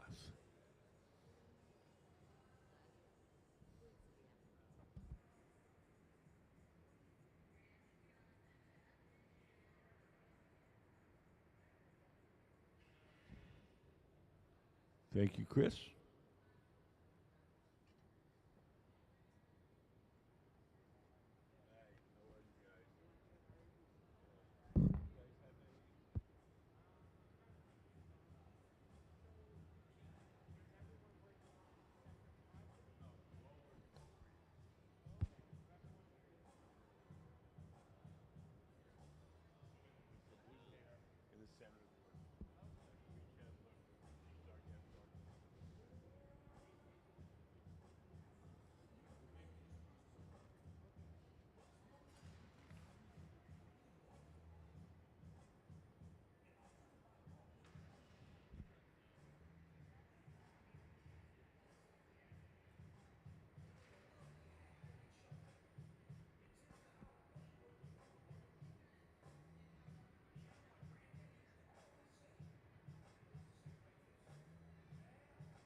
Notice that one of the glass blowers is seated to the left of the workbench. That's Sarah Gilbert. She's the person who's going to blow. She'll blow through that steel tube, the blowpipe, and inflate the glass as Bri, sitting at the workbench, shapes.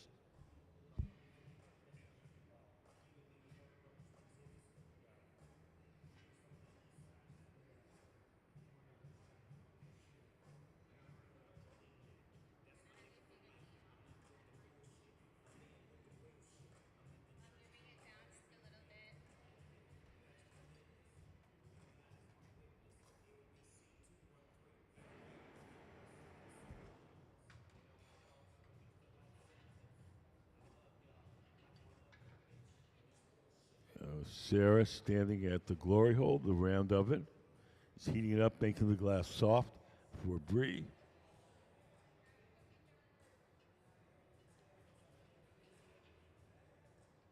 Bri has a tool in her hand called the jacks, and she's squeezing the glass and making a sharp crease in it. That crease is the place where we'll be able to break the glass away from the metal pipe once we're done shaping.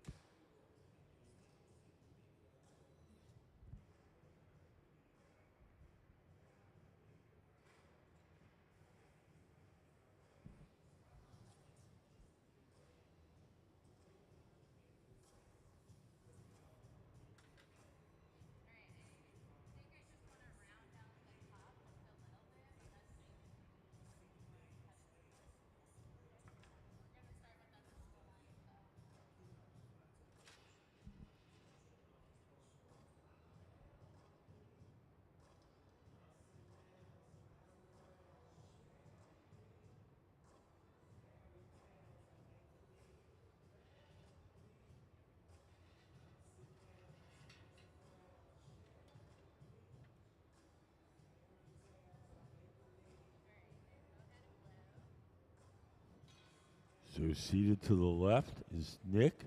Nick is blowing through that steel tube and inflating the bubble as Bri shapes it with the newspaper.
The next thing we're going to do at the center workbench is transfer the glass from the rod it's on now, the blowpipe, to a second steel rod called the punty, P-U-N-T-Y. Nick, to the right of center, is preparing the punty. He's coated the end of that steel rod with a little molten glass. That'll make it sticky.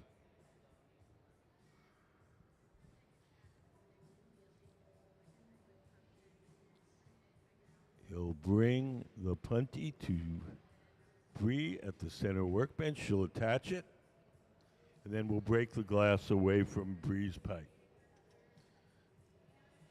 So the punty will act as a temporary handle to hold the bubble from the top while we shape the bottom.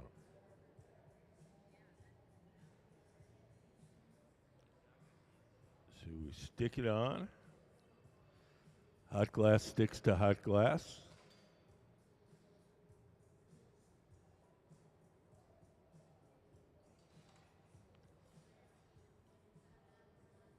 When she feels that bond is firm enough, she'll break the glass away from her pipe.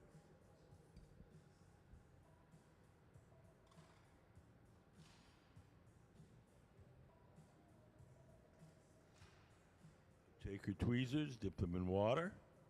Oh, just do it with her hand. Drip a little water where she wants it to break. And then a little tap on the pipe, and off it comes.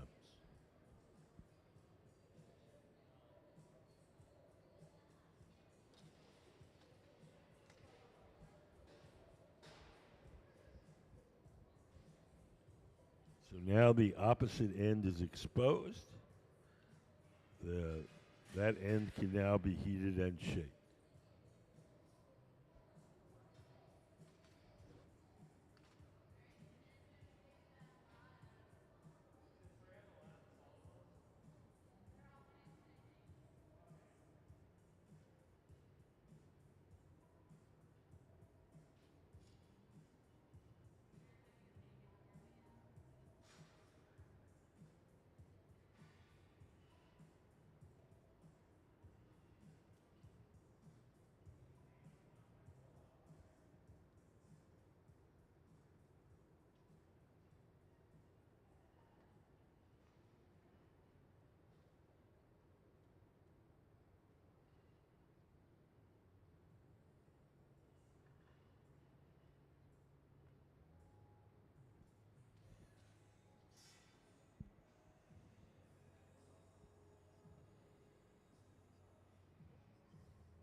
So now Bri is widening the opening at the tool in her hand is called the jacks.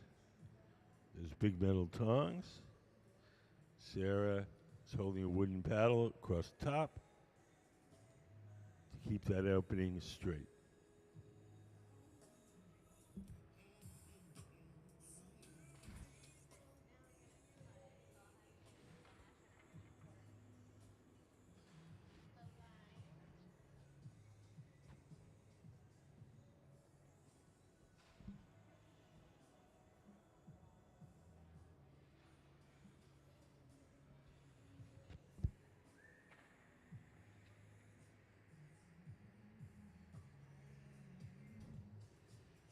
Bri's taking a torch and heating up the places where she wants to cut that bubble. The torches allow us to focus the heat in a particular place. We can make that one spot hot and soft without affecting the rest of the shape.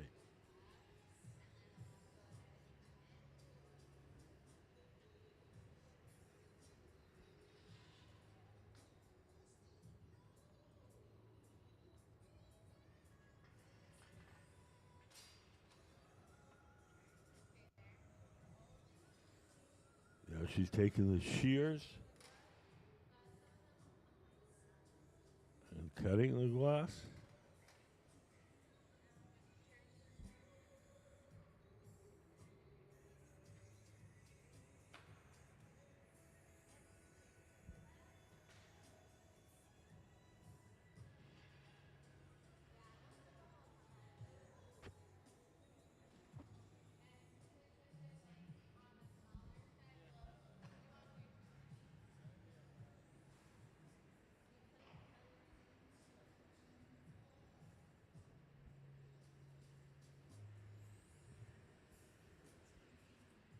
The torch in Bri's hand is a propane and oxygen torch. It has a 5,000 degree flame.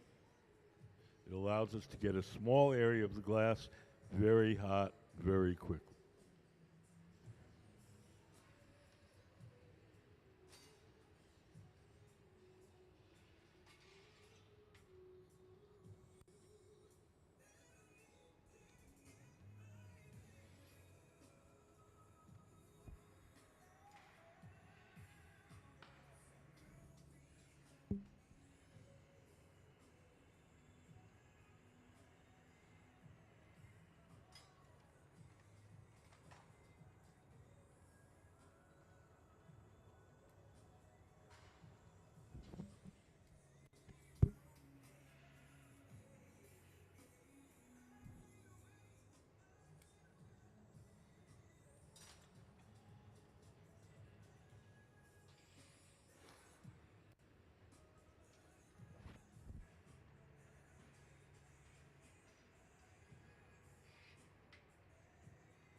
She's divided up the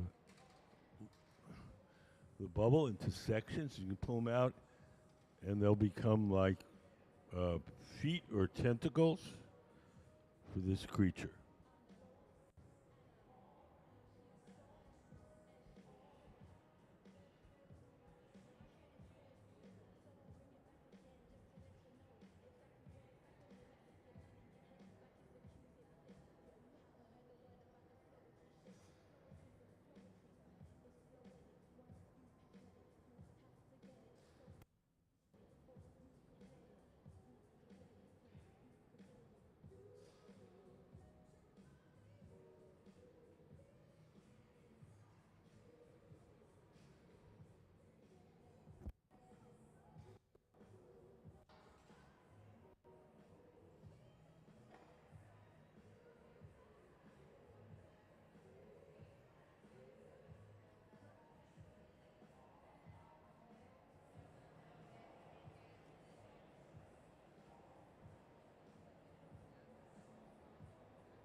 I've tried it.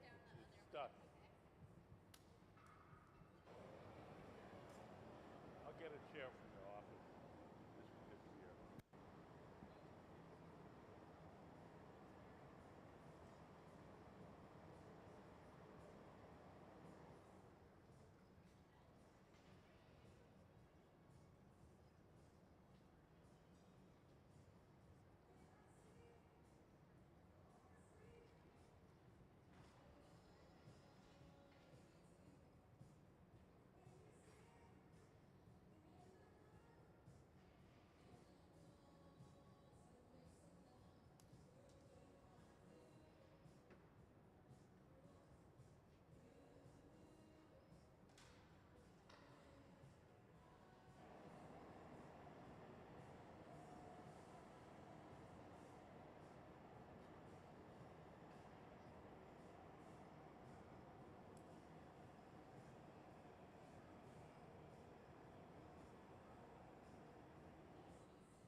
Our guest artist is Bri Chesler. She's the woman with the blue hair at the center of the workshop. She's being featured in an exhibition called Untamed, Anatomy of Desire. It's across the hall in our galleries.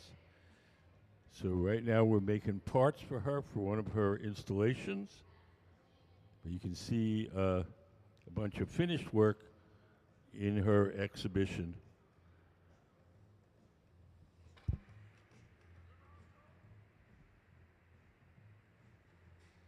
Tomorrow at 1 o'clock, Bri will be giving a talk here in the Hot Shop.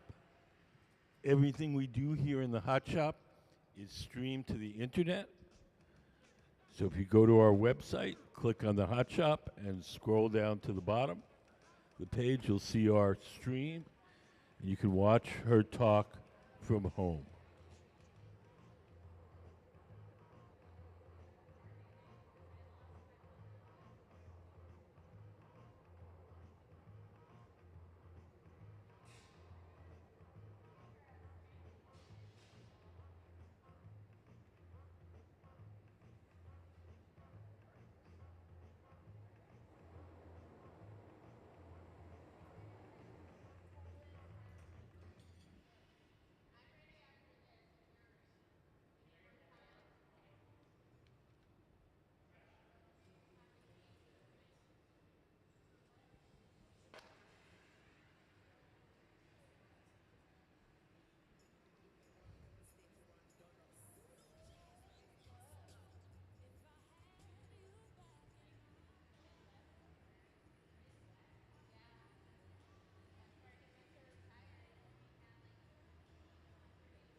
So now we're going to add some pieces that we made earlier. They've been sitting in the garage. The silver oven with the curved side. That's kept them warm. We start to bring them out and attach them to Bri's sculpture.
Now, Trent in the hat is coming over with the little, I don't know what you call them, blossoms, additions. They bring it to Bri. Bri heats up the spot where she's going to attach them and the object itself. And hot glass sticks to hot glass.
Here comes Trent with the small tray.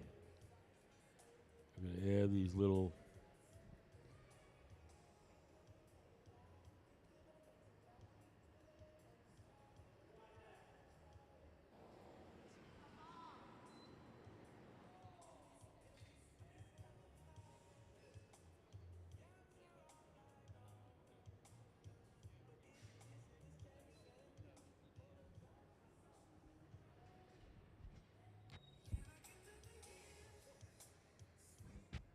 Does anybody have any questions? Can we put up Bri's drawing up on the big screen?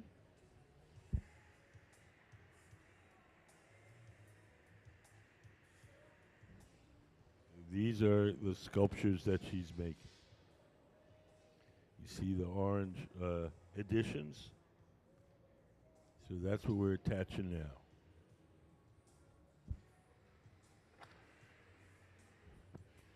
All the colors you see while we're working are distorted by the heat. When the glass cools off, the colors will look like the colors in the drawing.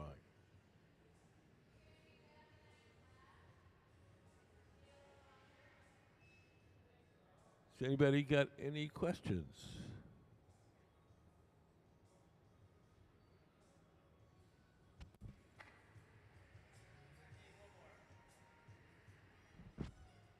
Yes. I'm a writer who did a workshop based on Bri's exhibit. I'm here from Connecticut. Okay. And Susan and Jabari, I've never met her, and I think the talk was really great. Yeah. It sounds like, so they told me to talk to you to let her know. I don't know if she knows. My name is Sandy. I'll give you the last name? Yeah, Ganone. I'll give you my card. Yeah, I mean, probably, yes. Let's see. Time is I it think now? they told her that I was going to be here, but Yeah, right. We break in close to 1 o'clock. that's what they told me. So Yeah. yeah, so I was here in October and I did a workshop based on her exhibit, a writing workshop, a poetry workshop, and we're coming back in September and doing one awesome exhibit here in Wilbraham. So yeah,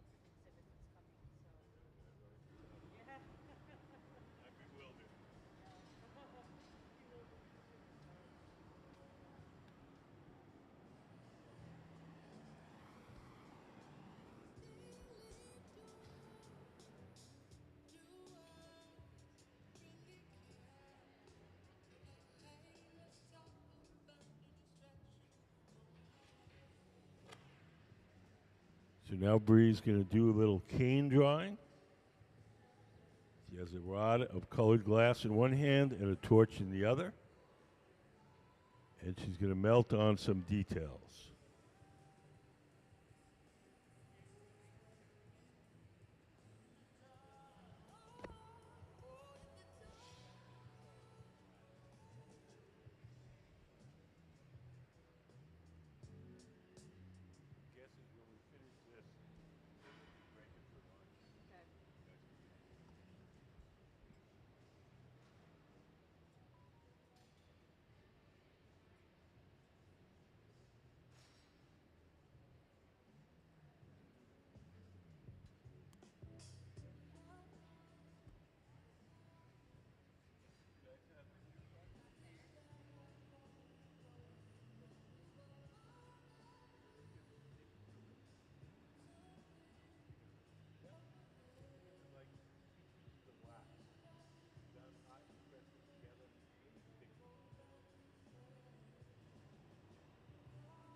Bri's melting on little dots of color.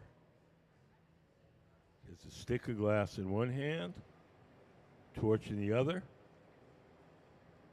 She's melting in little dabs of that orange color onto the surface.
Finish this part, but we're going to make a bunch of them. Probably finish this in about, I don't know, 15, 20 minutes. Like, many pieces.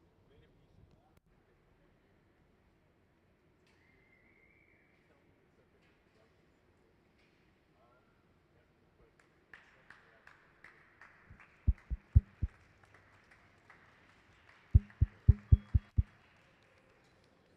So that concludes our demonstrations for this morning. We'll be taking an hour lunch. We'll be back in an hour, and we'll be working again. So what subject would you like to school? What? ELA. English language arts. Is that like grammar and stuff like that? Arts and speech? Okay. What part of speech is fast? I run fast, drink fast.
So 130 divided by 5. I don't know if they explained who I am. All I heard was that you wrote some poems about the show. I led a Nebraska Sovereign workshop in October here at the museum. I'm a published poet, and we wrote poems on the exhibit. I brought the poem that I wrote today to share with you if you want. Yeah, I would love that. I don't want to take up your whole break, but is there a better place? Yeah, there's a little gate on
Hi, everybody. Welcome to the Museum of Glass.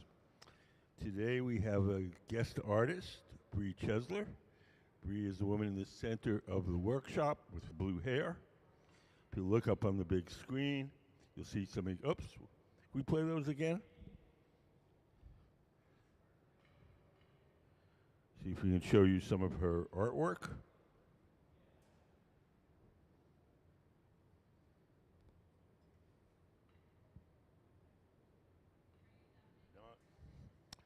Okay. So she's, oh, there it is, okay. So we have an exhibition across the hall in our galleries called Untamed, The Anatomy of Desire. And it's a solo exhibition by our guest artist, Bri Chesler. We'll be making some parts. We're going to be making some of her sculptures today. She's working with our resident team of glassblowers.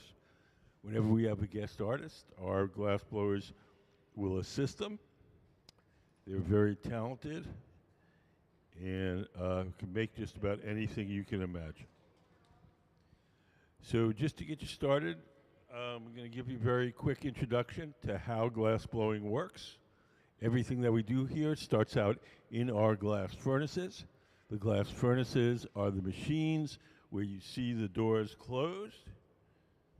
There's two of them, one on each side of the studio.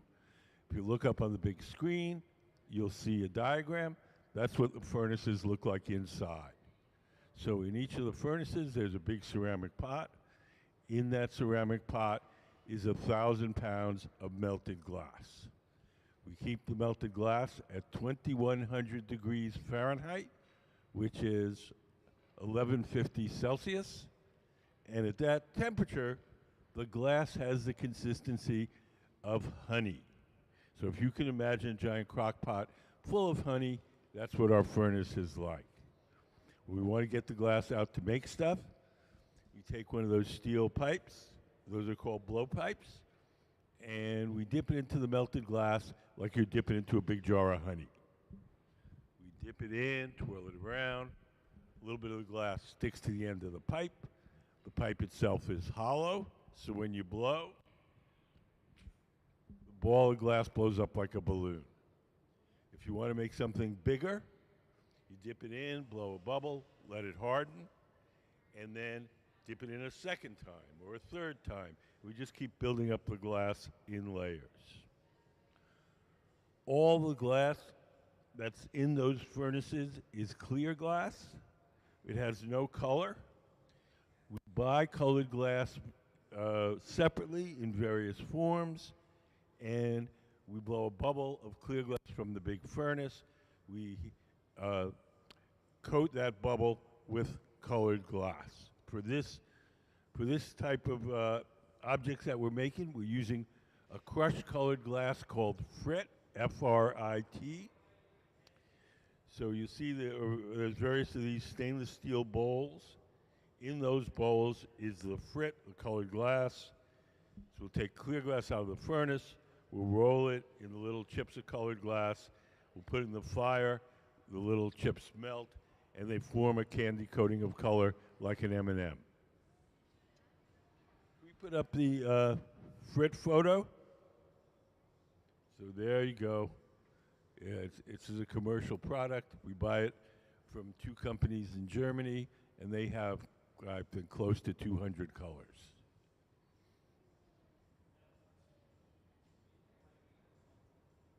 Could we put up Bri's drawing?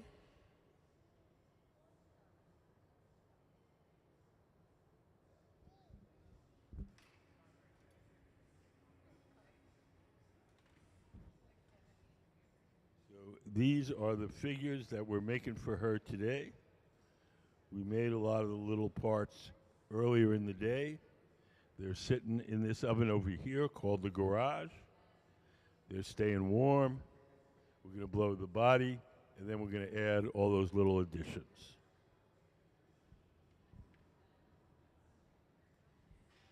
Does anybody have any questions so far?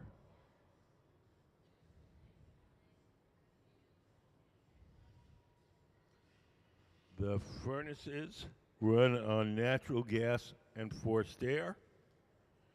There's two types of furnaces. There's the glass furnaces, which we just talked about, but there's also the glory holes.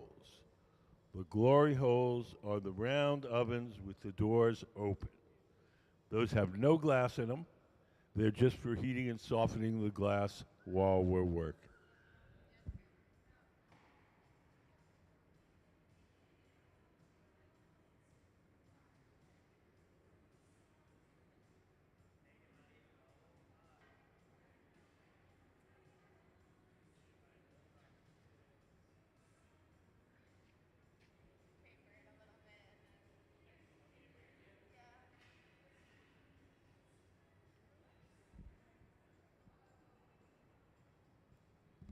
So in the center, Trent has prepared a bubble for our guest artist, Bri Chesler. Bri is sitting at the center of the workbench. Sitting to the left of the workbench is Eden Gibbons. Eden is going to be blowing as Bri shapes it.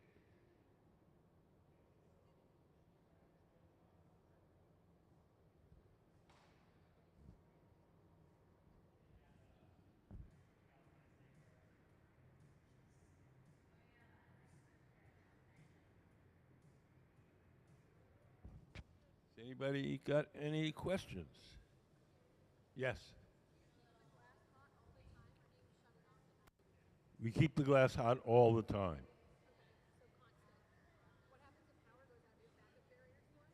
If the power goes out, we just sort of button it up, stick insulation around the door. If it's out for a long time, we have propane burners, which require no electricity.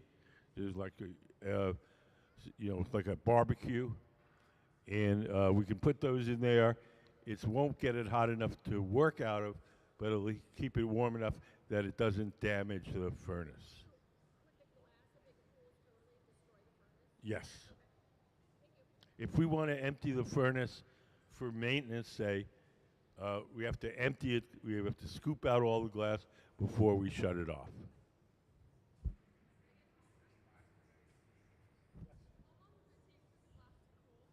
How long does it take the glass to cool?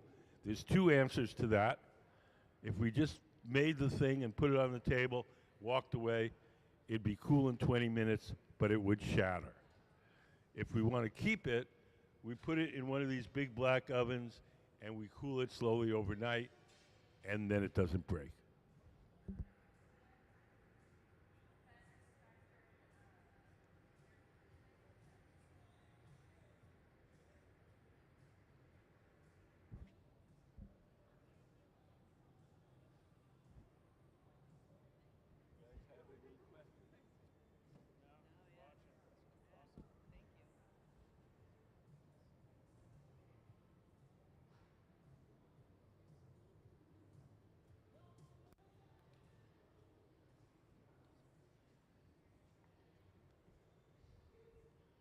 Do you guys have any questions?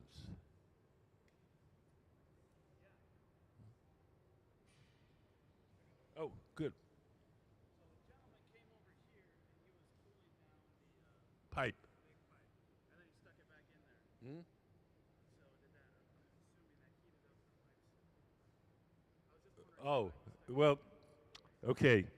This is called the pipe cooler. If the pipe gets hot to handle, we lay it in this trough and spray water and cool it down. That oven over there, that's called the pipe warmer. And what we want to do in there is we want to heat up just the tips of the pipe so that the glass will stick to it. Yeah, no, that doesn't heat the pipe all the way up.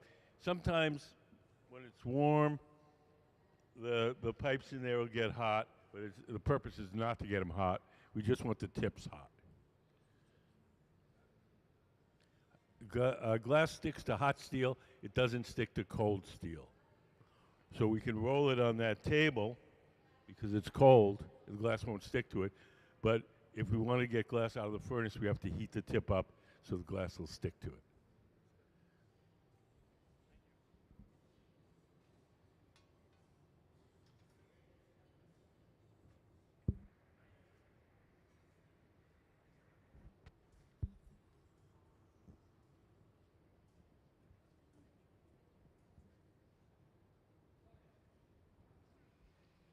If you're here with kids, we have a special contest for kids. Any kid 12 or under can do a drawing. Once a month, we pick one of the drawings and we make whatever the kid drew out of glass. We make 2 copies, one for the kid to take home and one for the museum collection. It's free to enter. There's a table out in the lobby with drawing materials and entry forms. So if you're 12 or younger and you want to enter the contest, go ahead, it doesn't cost anything. And if you win, we'll call you up. You can bring the whole family down, and we'll make whatever you drew right in front of you. Can we play the new Kids Design Glass?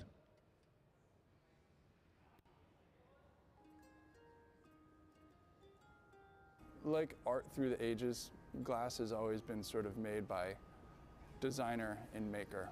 And so to highlight that relationship, we created Kids Design Glass, where kids age 12 and under can make a drawing and submit it to us. We'll make 2 pieces, give one to the family, and we'll keep one to put in our collection and build the exhibition that has been Kids Design Glass. We get a huge stack of drawings and we sift through them to pick the ones that we can make and the ones that are interesting. 200-300 drawings a month, so we get a stack of drawings. We go through each one. It's a drawing and a story about the drawing. Probably the most unique drawings are the ones that really stick out. The ones that aren't like based on a character that they've already seen. The ones that come straight from their imagination. Usually kids by that age, they're not really tainted by like pop culture and outside influences. They kind of like what they like. My original idea for the rainbow marshmallow, when the marshmallow melts, what comes out are their tears. And this one cries rainbows. Like the inside is all rainbow. It was the first time that I was like kind of made contact into like the glass blowing world. And what was really fun about it was knowing that a piece that I've come up with that is like part of my self-expression was like interesting enough for others to like incorporate it into the real world. Being in a creative environment, I think that builds self-esteem, and the fact that they're going to have this thing that they're going to have the rest of their lives of something that they had as a child, and then knowing that they're actually like in a museum collection, which is pretty incredible when you're under 12 years old. If any other kids are entering the program, then I'd say I really hope that your art gets chosen.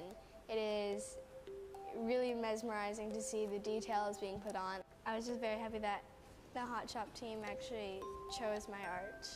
Who knows, maybe if you're timing it just right, you could actually get up there when your art is like being displayed up there.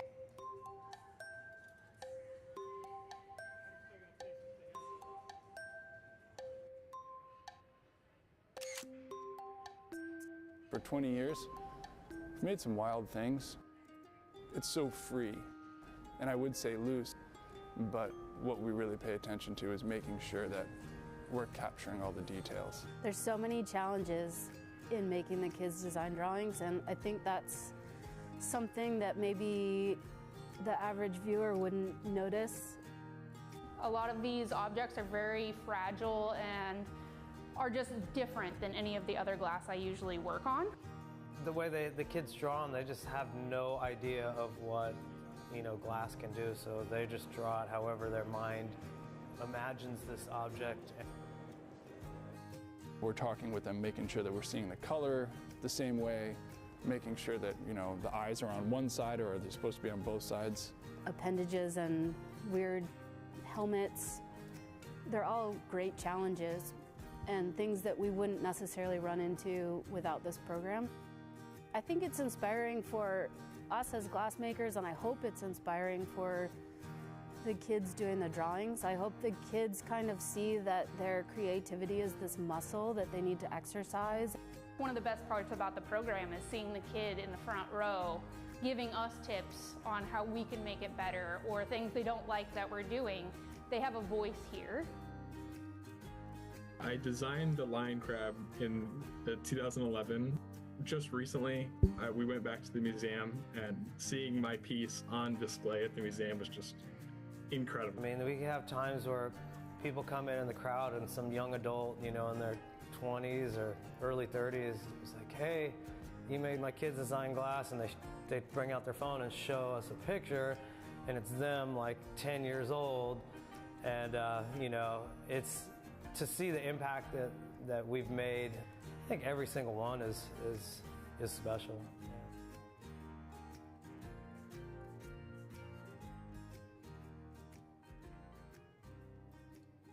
So it's free to enter. There's a table in the lobby. If you feel inspired, go get it.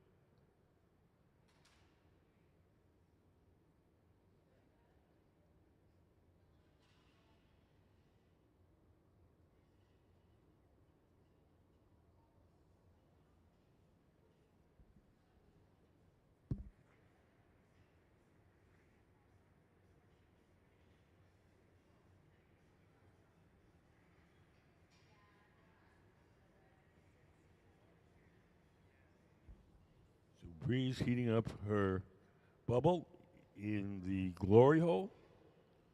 The round oven runs on natural gas and forced air, and we keep it at approximately 2,300 degrees Fahrenheit.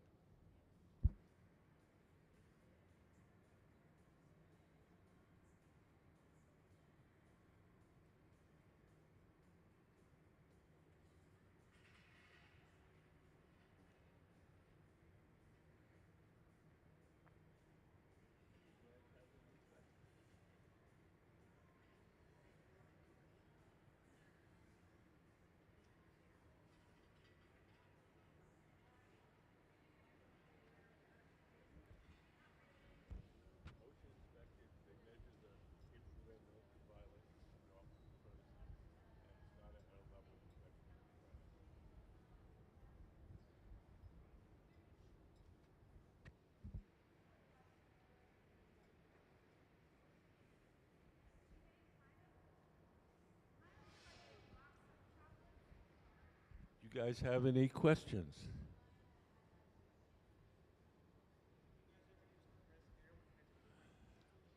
Very rarely. Very, very rarely. There's really no reason to most of the time. It's just easier just to blow with your mouth.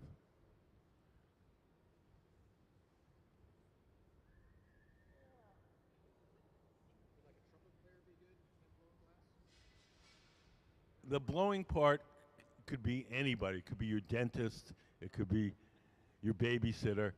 The blowing, the physical blowing is not hard. There's nothing special about it.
They just need some source of fuel. If they wanted to do it in a third world, just need some sorts of fuel like wood or something. And then make a clay pot and throw the... Yeah, propane. Propane's kind of expensive, but yeah. I mean, for first 1900 years of glass blowing, all the kilns were wood.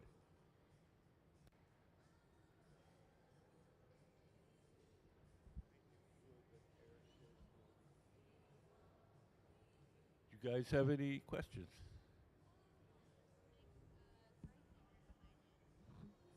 The gray thing. Oh, this thing? That's called the garage. It's an oven. We keep it at about half the temperature of the furnaces, and it keeps things warm while we're working. So if we may have something that's made out of two parts, we can make part number one, put it in the garage, keep it warm, make part number two, and then we'll pull part number one out and stick the two together. So anything we want to keep warm while we're working goes in the garage. That's where we park stuff until we're ready to use it.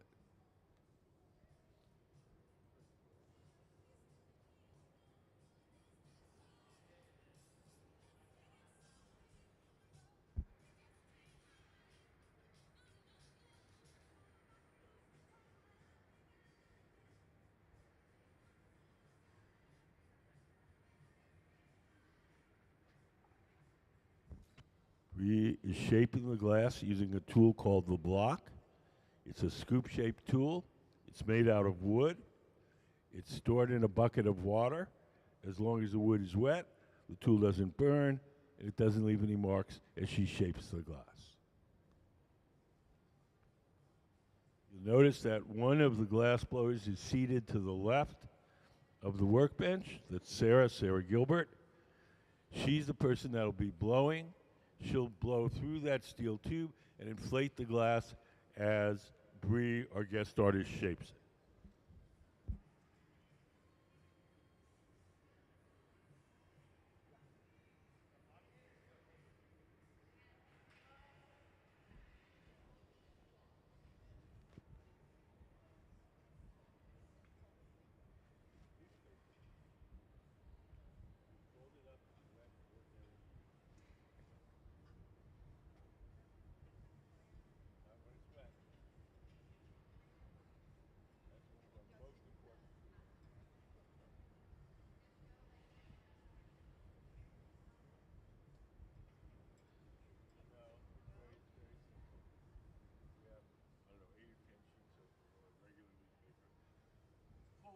Fold them up into thirds, and you're done.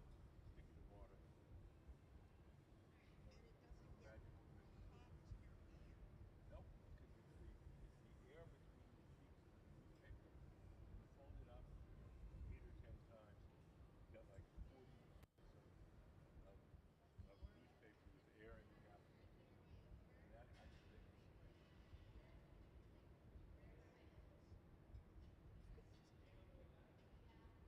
Can we put up the newspaper photo?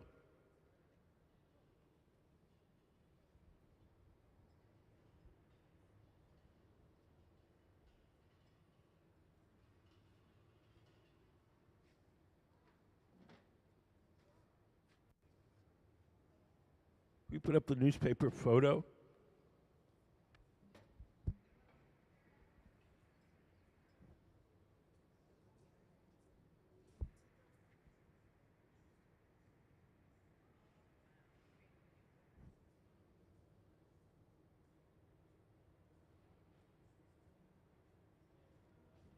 Sarah is blowing as Bri shapes the glass with the newspaper, and Raina, her assistant, is holding a wooden paddle in front of her arm to shield her from the heat. The heat that comes off the glass is radiant heat, like an outdoor heater. It heats the first thing it strikes. So if you put the paddle between the arm and the glass, the paddle gets hot and the arm doesn't. There's a newspaper photo. So if you look up there, there's the one on the bottom is brand new. Looks like what is brand new. and the one on top has been used for a while.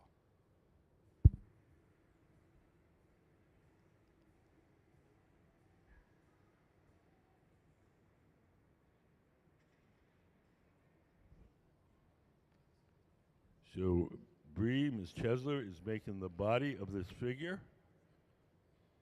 We've dripped some contrasting colored glass on the outside. You can see the swirls. We've melted it in so the surface is smooth.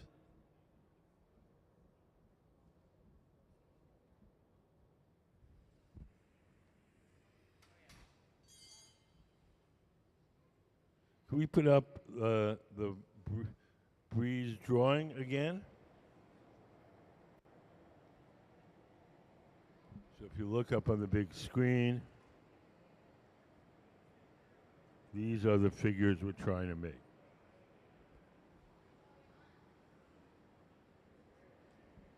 You guys have any questions?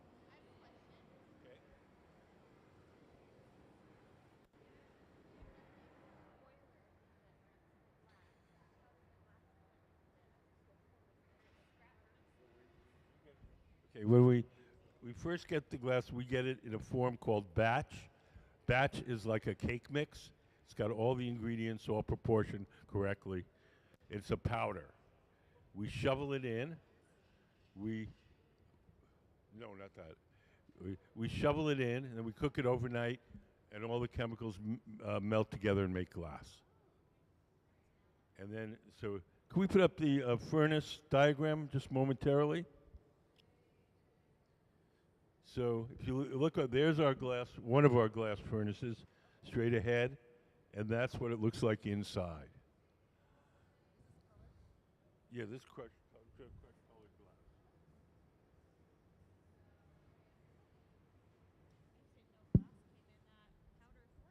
Oh yeah, we get it in powders, chips, tars.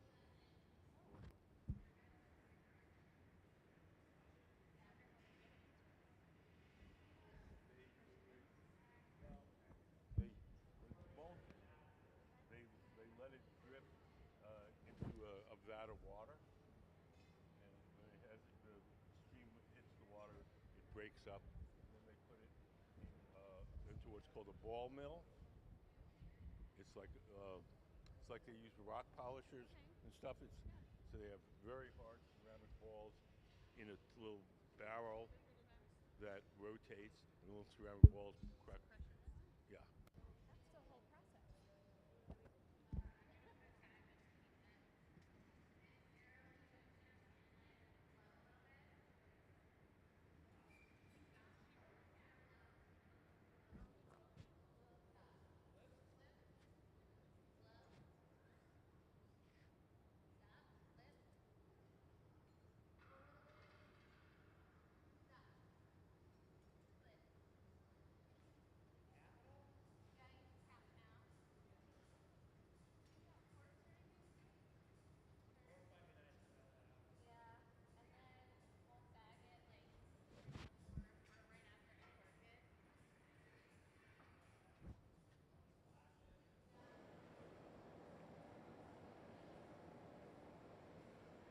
So the figures that we're making are going to go into an installation that Bri's going to do, is not yet determined. If you want to see some of Bri's finished work, we have an exhibition across the big lobby and in a show called Untamed, The Anatomy of Desire. And that's all work by our guest artist, Bri Chesler.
sometimes the metal pipes we're using get hot, and when they get hot, we just lay them in here and we spray water on them, and that cools them off and makes them easier to hold.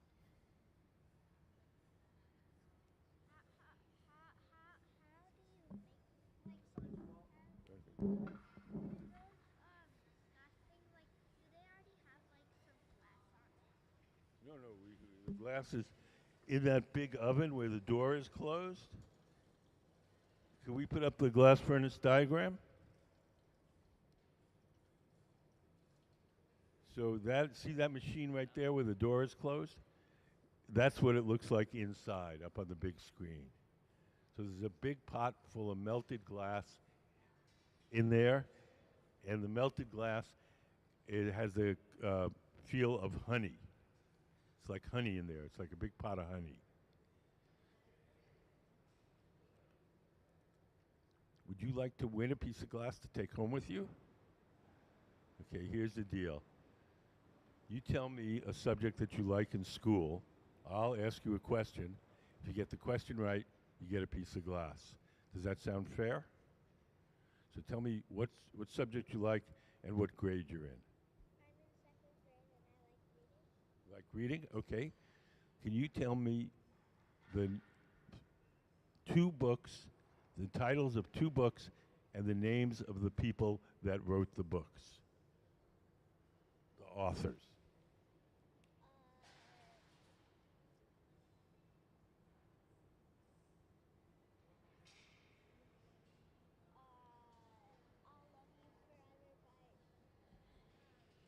Tell me, not her.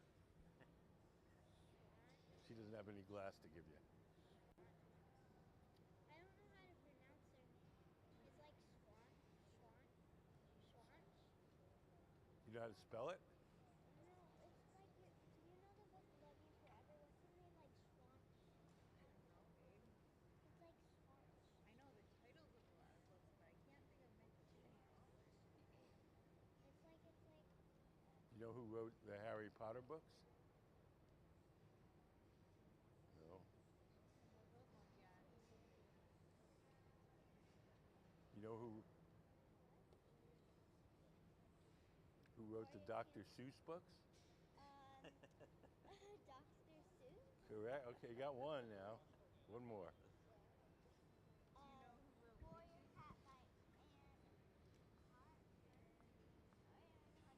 and I'll come back.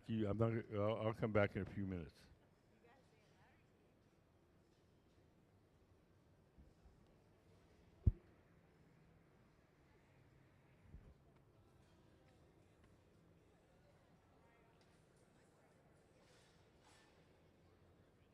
So Bri Chesler, our guest artist, is shaping the glass with a pad of wet newspaper.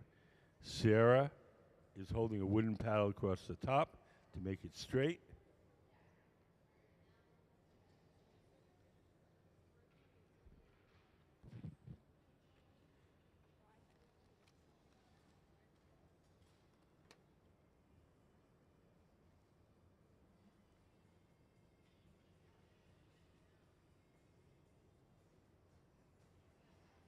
Tomorrow at 1 p.m., our guest artist, Bri Chesler, is going to be giving a talk here in the Hot Shop.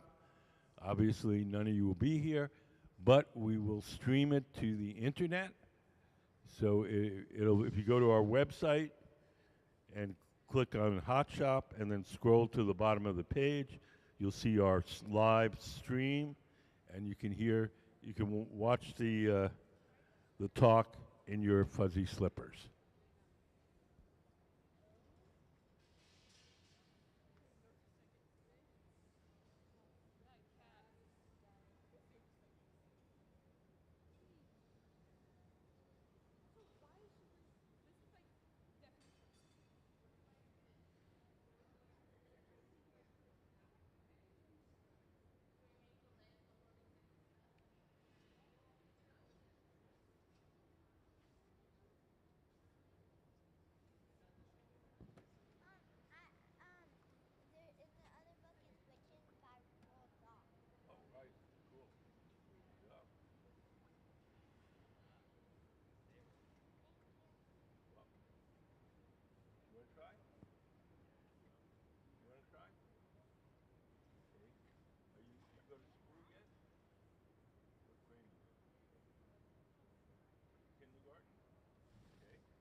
Ready? Are these real glass? Of course. There's no plastic here. They're the glasses. Glasses.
So now,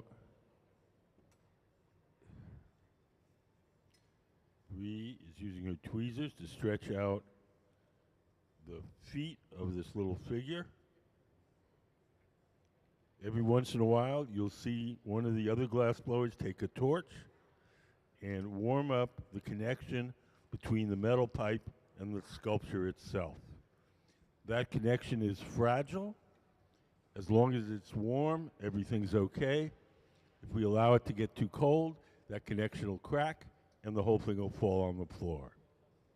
And when I say cold, I mean below 900 degrees.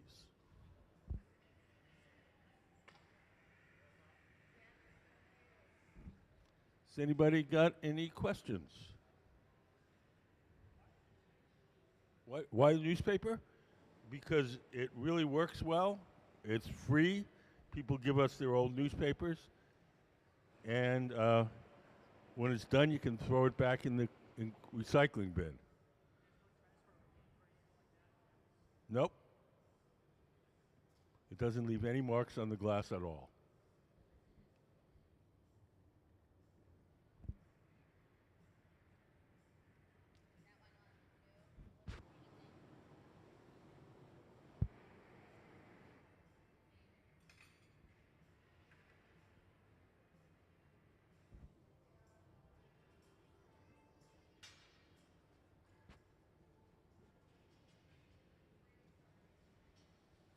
You guys have any questions?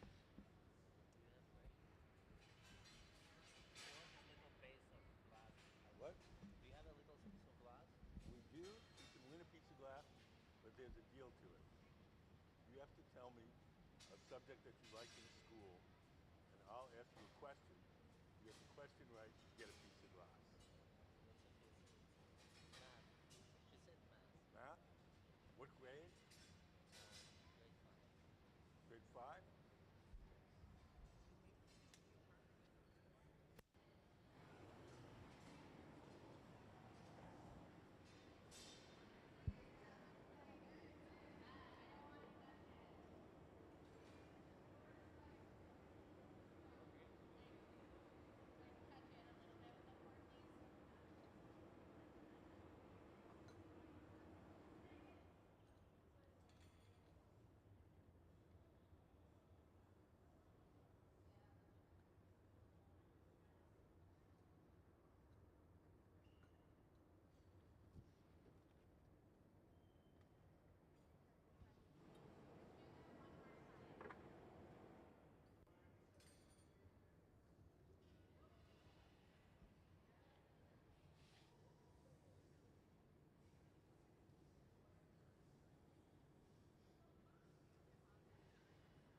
Hey, where are you guys?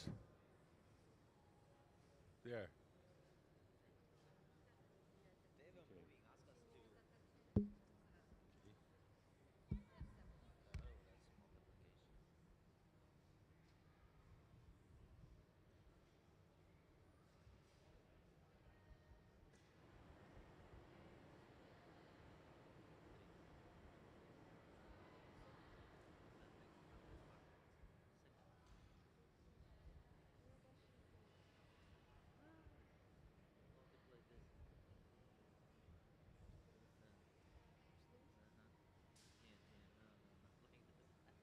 Well,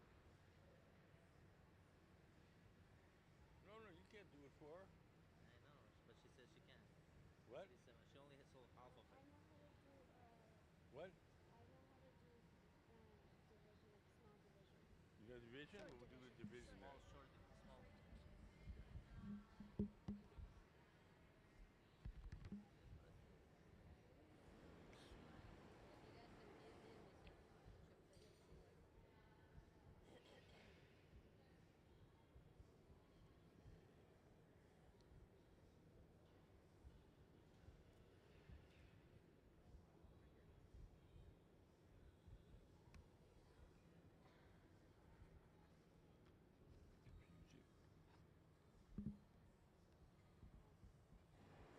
Divided by 2. You can do it yourself.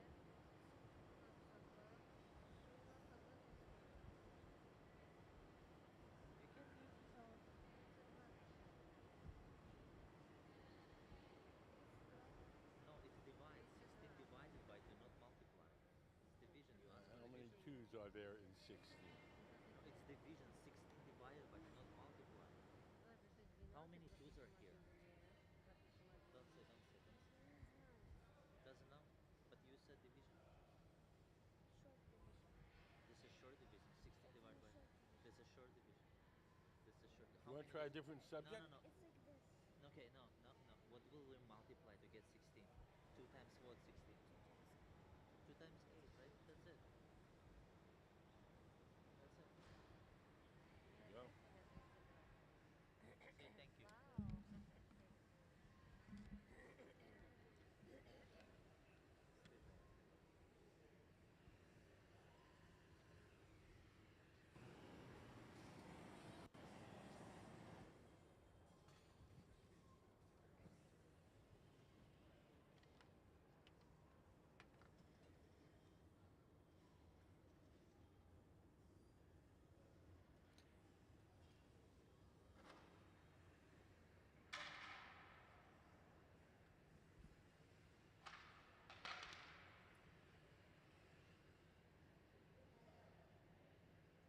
So now Bri Chesler, our guest artist, has a torch in one hand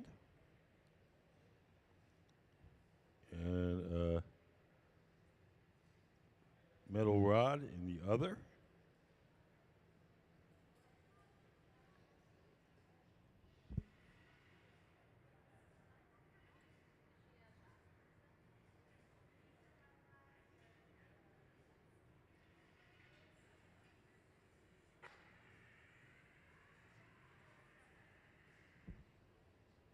Torch. We have two ways in which we heat up the glass. Sometimes we heat it up in the big round ovens, the ones with the doors open. That heats it up generally. If we want to heat it up in a particular spot, we use the torches.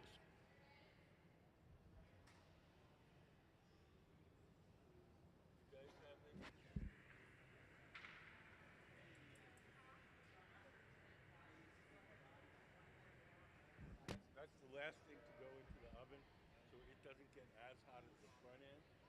And if you do it a bunch of times, that part can get very cold, and it'll crack.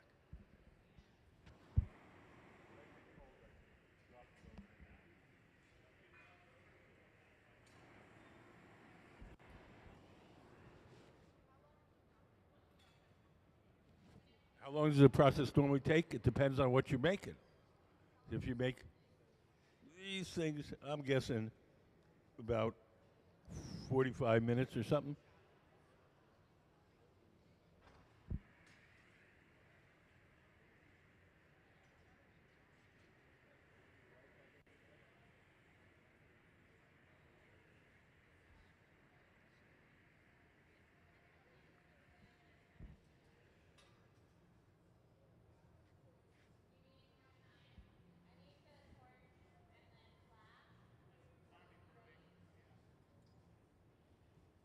We made some little kind of buds or attachments.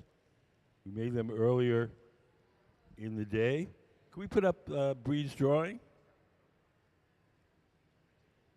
So you see all those little orange things that are sticking on the side? We made those earlier in the day. They're sitting in this silver oven called the garage, staying warm, and now we're getting ready to attach them.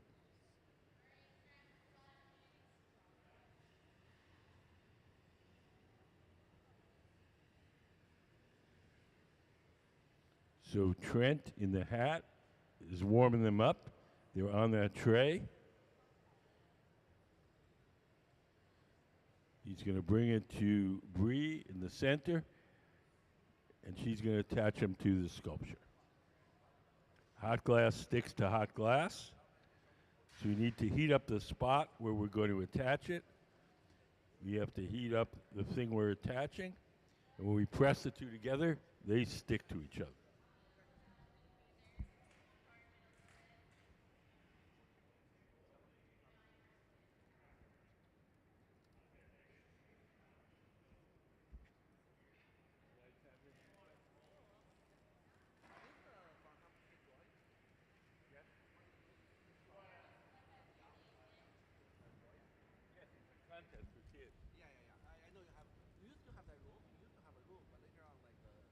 We have an exhibit in the lobby right now. Not in the room anymore.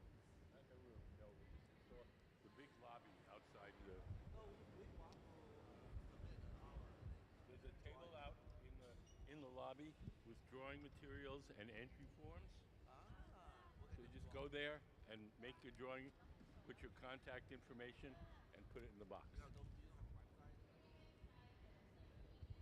You can either do it while you're here, or you could grab an entry form and do drawing at home and mail it in.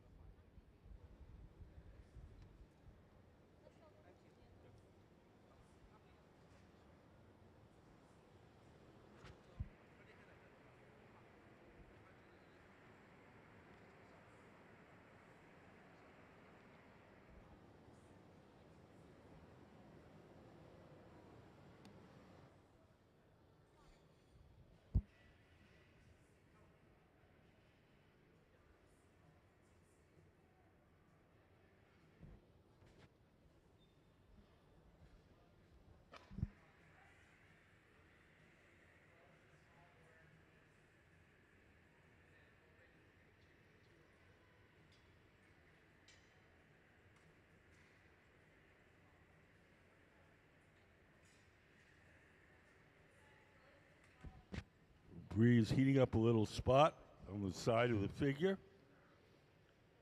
She took a little metal rod and poked it, so you have a little indentation there. And then we're going to bring her another one of these buds, these attachments. We'll stick it on.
Another day, another dollar.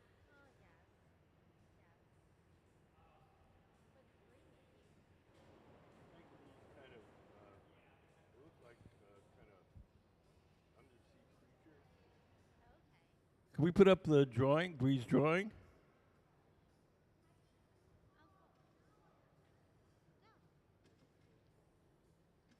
So that's what she's making.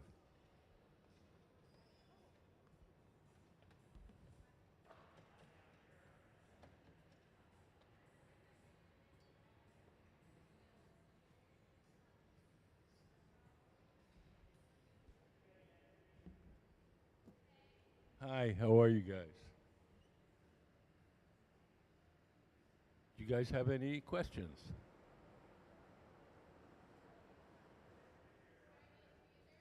Nope.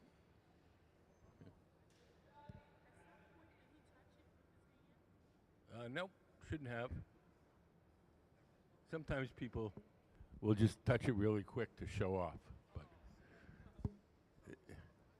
yeah, that could be. Sometimes they'll see a little piece of dust or something on it and then just quickly. Do you ever run your finger through it like a candle flame? If you do it quick, it doesn't hurt you. Have you ever done that? No. Oh. If you take a candle and you take your finger and just go like that.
So here comes Trent with the hat, with the next attachment.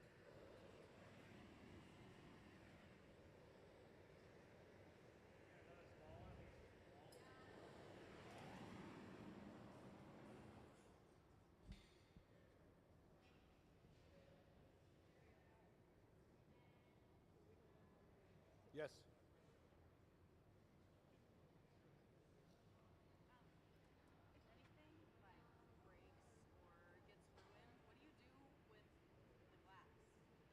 If it's clear, we can recycle it. If it's got color in it, we have to toss it. In the garbage? Mm-hmm. Wow. That sucks. Is the, well, you were saying that you dye the glass with different metals.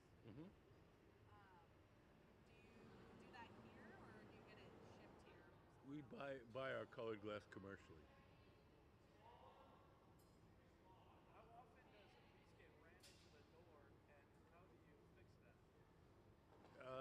Almost never. These guys are professionals. I mean, if it's not stuck to the door, you just pull it away and throw it away.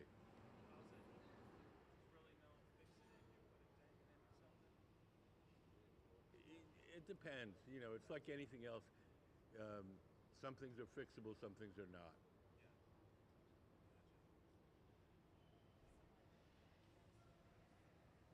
You guys have any questions?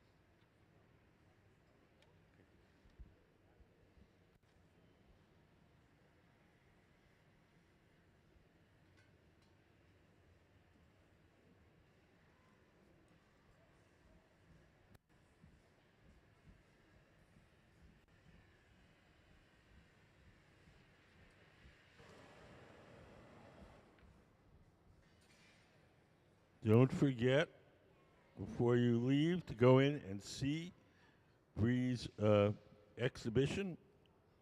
It's in our exhibition halls on the opposite side of the big lobby.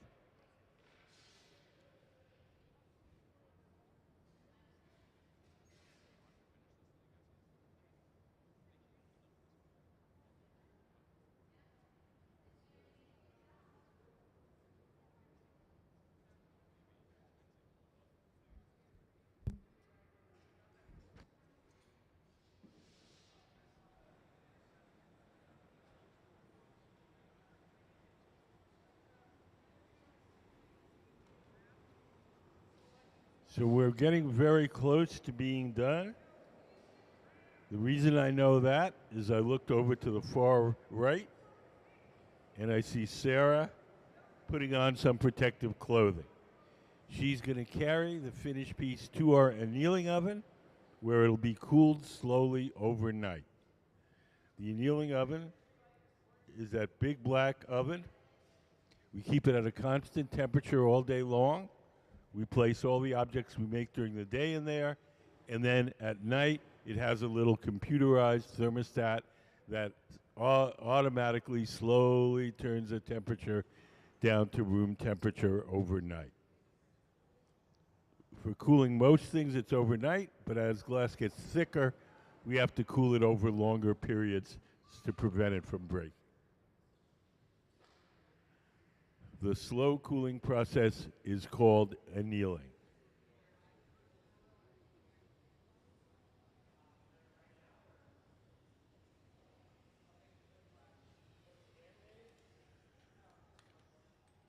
You can see Sarah's all outfitted. The gloves that she's wearing are made out of Kevlar. Kevlar is a fire-resistant insulating material. When she grabs that sculpture, it'll be about 1,000 degrees. At that temperature, the glass will be hard, and we'll put it in the annealing oven to cool slowly overnight.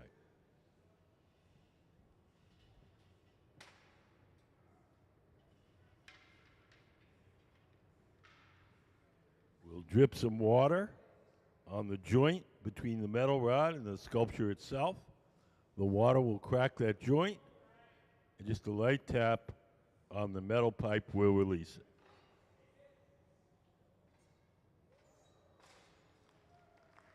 So let's have a big hand for Bri Chesler and the Museum of Glass Hot Shop team.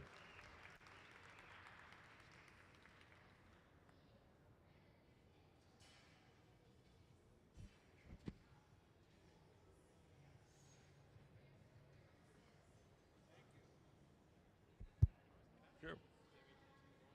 Do you guys have any questions? Mm-hmm. We'll mechanically grind that and polish it.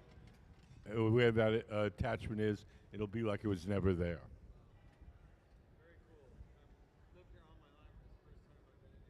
Oh, that's a common story. I grew up in New York. I didn't go to the Empire State Building till I was 24. So.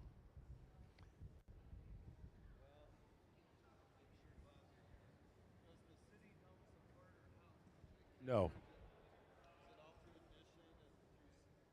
It's through admission, memberships, the store, grants from nonprofit organizations, and patronage by wealthy people.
So Trent is taking his pipe over to the pipe cooler.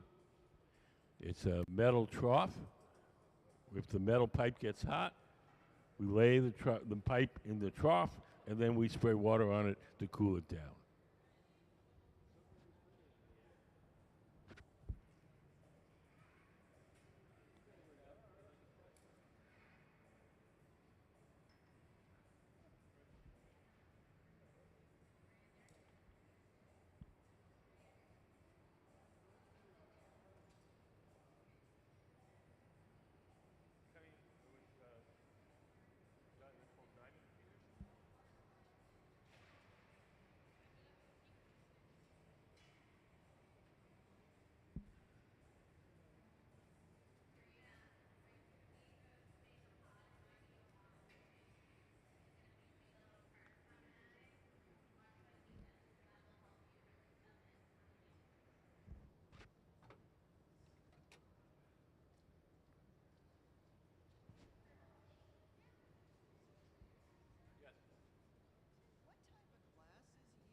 So now we're winding on a random stripe of a contrasting colored glass. We'll melt that into the surface.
Does anybody have any questions?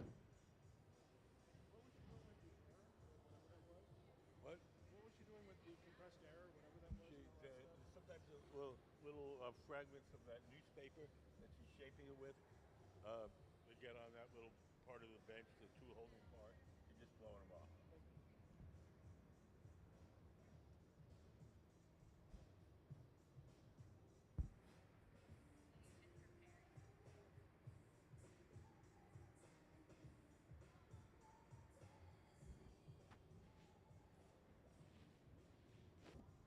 If you're here with kids, we have a special contest for kids.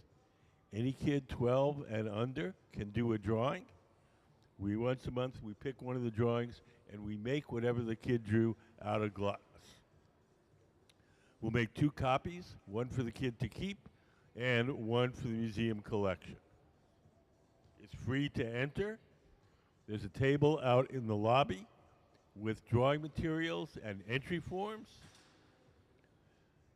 So give it a shot.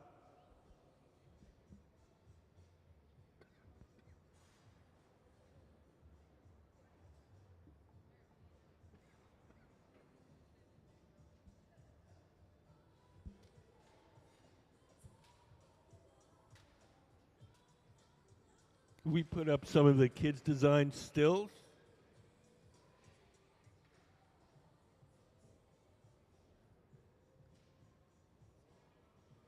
So these are some of the sculptures that we've made from the kids' drawings.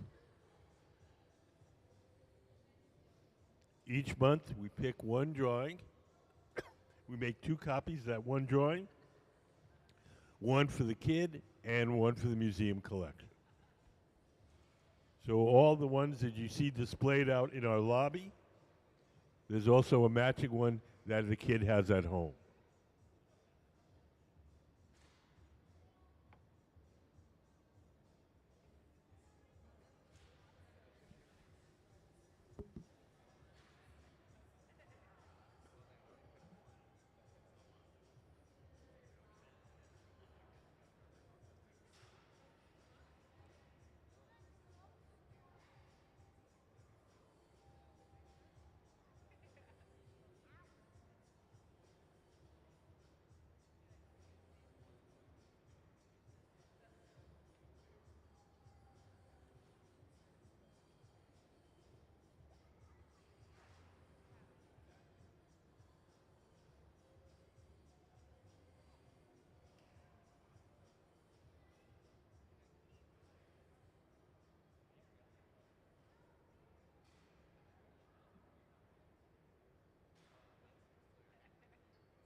So the next thing we're going to do is transfer the sculpture from the rod it's on now, the blowpipe, to a second steel rod called the punty. This second steel rod will hold it from the top while we shape the bottom.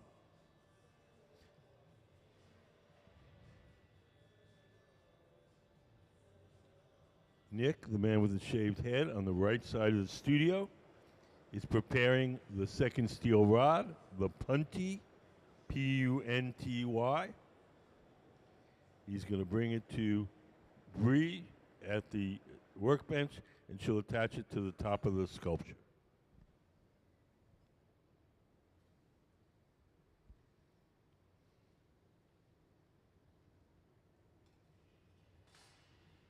Has anybody got any questions?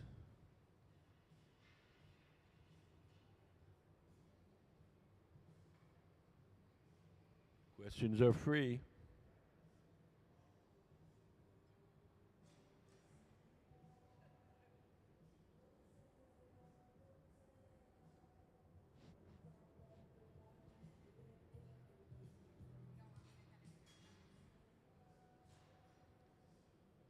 So we've attached the punty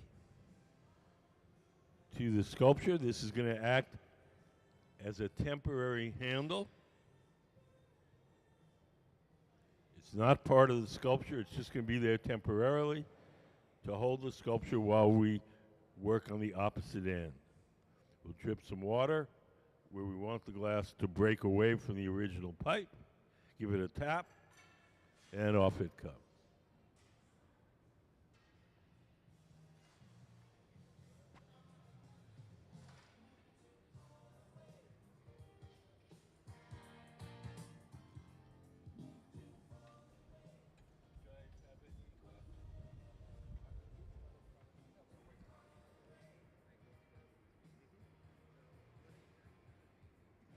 Can we put up Bri's drawing?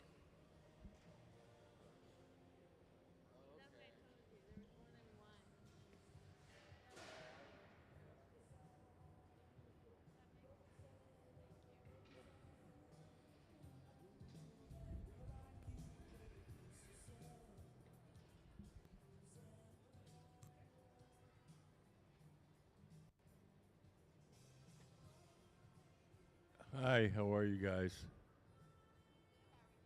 Good. Do you guys have any questions? Good.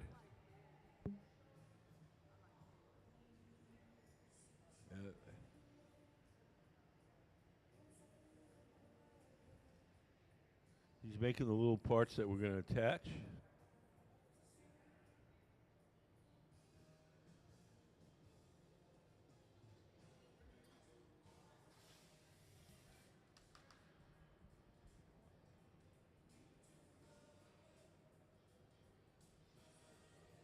Oh, shit.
So we made these additions earlier this afternoon.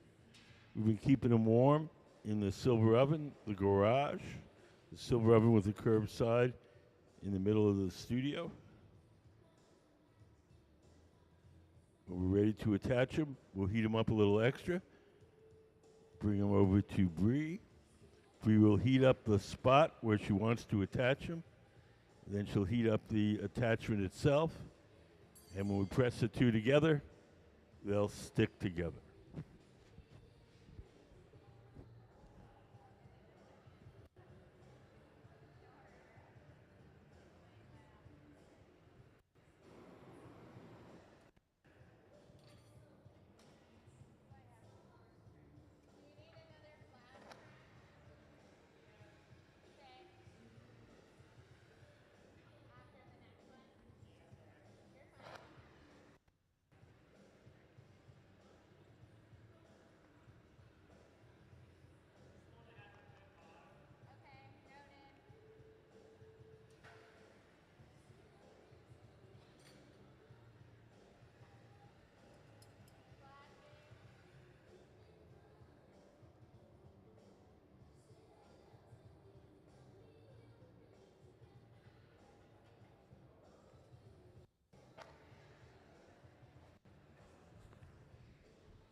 So Trent in the hat has brought the attachment out on that metal tray.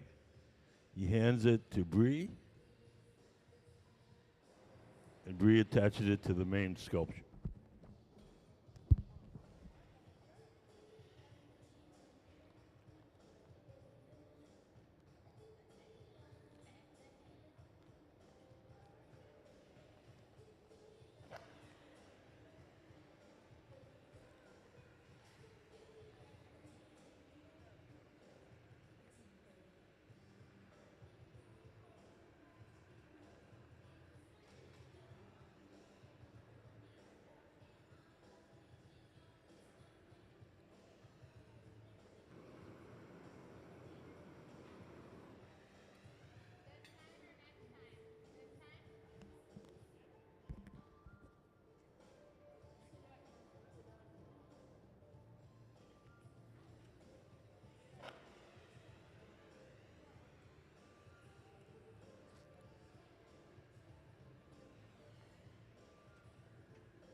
So one of the challenges in making something like this is keeping everything the same temperature. The thin parts of the sculpture cool quicker. The thick parts of the sculptures stay hot longer. In an ideal world, we want everything the same temperature. So you'll see the guys rushing around with the torches, and that's what they're trying to do. They're trying to keep everything close to the same temperature.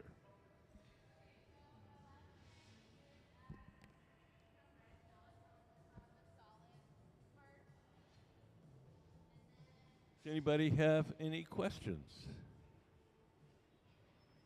If you came in a little later, our guest artist is Bri Chesler. Bri was originally from Florida. She now lives and works in Washington State. She's our guest artist this week from Wednesday through Sunday. And she has an exhibition up at the moment in our galleries across the hall. It's called Untamed, The Anatomy of Desire. It's pretty wild, so don't leave without seeing it.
Mustache, kind of a slightly dark.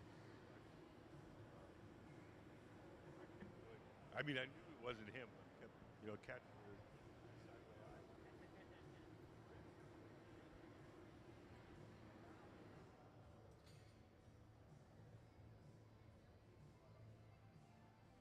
So we're almost done. Everything that we make has to be cooled slowly or it'll break. The slow cooling process is called annealing. If we were just to make this and put it on the table and let it cool on its own, it would cool too quickly and unevenly, and it would break. Sarah has put on some protective clothing. The gloves she's wearing, those yellow gloves, are made out of Kevlar. Kevlar is a fire-resistant insulating material. When she grabs that sculpture, it'll be about 1,000 degrees. At that temperature, the glass will be hard. It'll no longer change shape.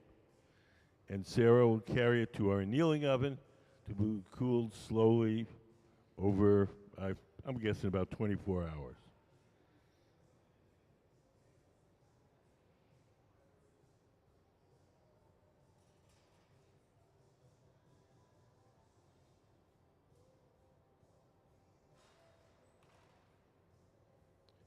We're going to drip a little water on the joint between the metal rod and the sculpture itself. The water will crack that joint, and just a light tap should release it. And into our annealing oven to cool slowly over a day or so.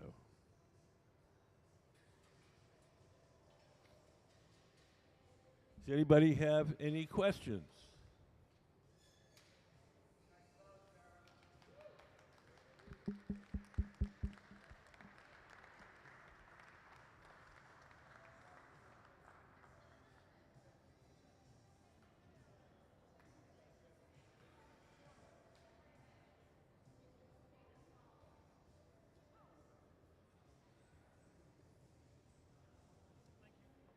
Thanks for coming in, guys. Appreciate it.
called for sale.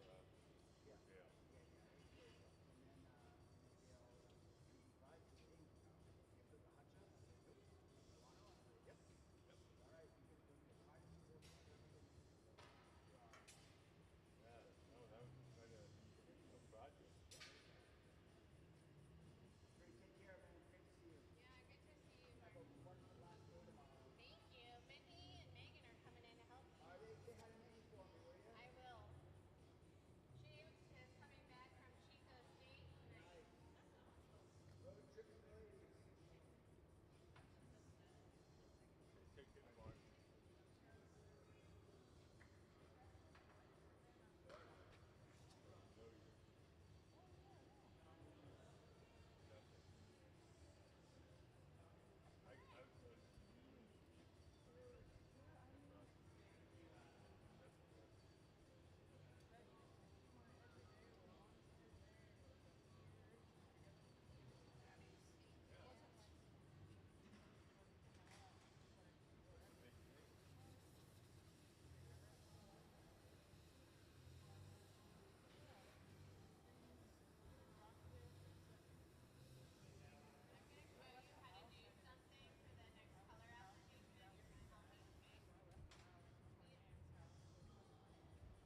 If some of you came in later, we have a guest artist today, Bri Chesler.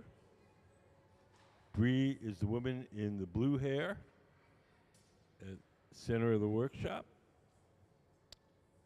She's working with our Museum of Glass Hot Shop team to make her sculptures. Can we put up Bri's drawing?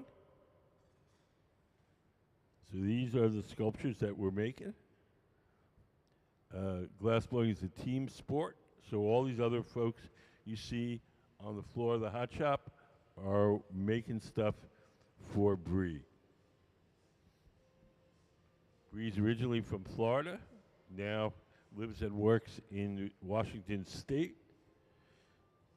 She has an exhibition here at the museum, just across the lobby. It's called Untamed, The Anatomy of Desire. It's pretty wild.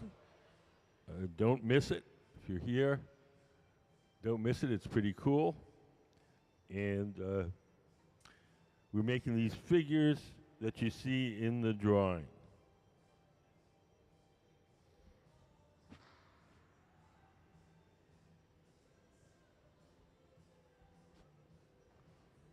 Does anybody have any questions?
glass over that.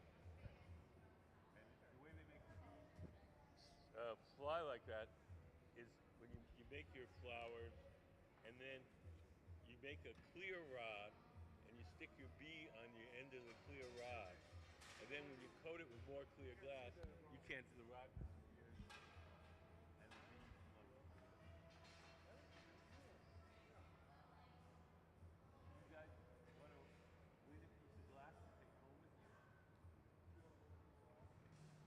Okay, let me tell you what the deal is. You tell me a subject that you like in school, and I'll ask you a question about that subject. Get the question right, you get a piece of glass. Does that sound fair? So let's go first. What subject do you like? What?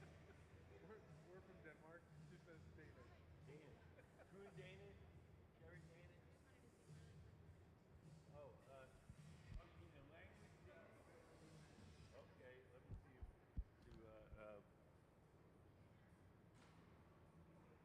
Nice testing. oh, I got one for you. And when you have a situation where you feel really calm and comfortable and at home, and there's a word for it in Danish. You know what that word is? Somebody it's really nice sitting by the fire.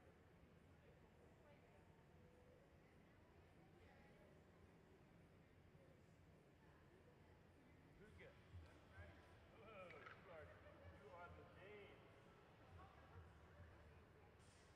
Well, so awesome. Yeah, glass jewel. One of my famous pirates.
spelling or reading or history? Math? And you're what grade? Fourth grade? Okay.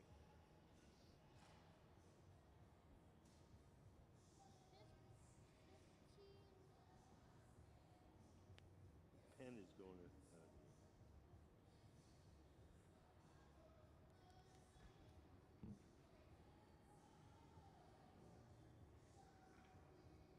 You guys don't have a pen. Mine's running out of ink here. Do you have one?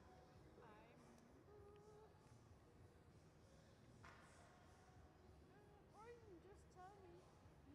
Okay, it's 15 times 22. Oh, God. Here. What's 15 times 20? So that's why I'm giving him the Yep. the paper so he can work it out. So you do it on paper. 210. 210. All right, let me. No, Here, wait. you gotta do it, yeah. No, it's not 210. No, that's not enough. Here. Here, you gotta do it. So you know what you first. 15. Yeah. And you put the one up here.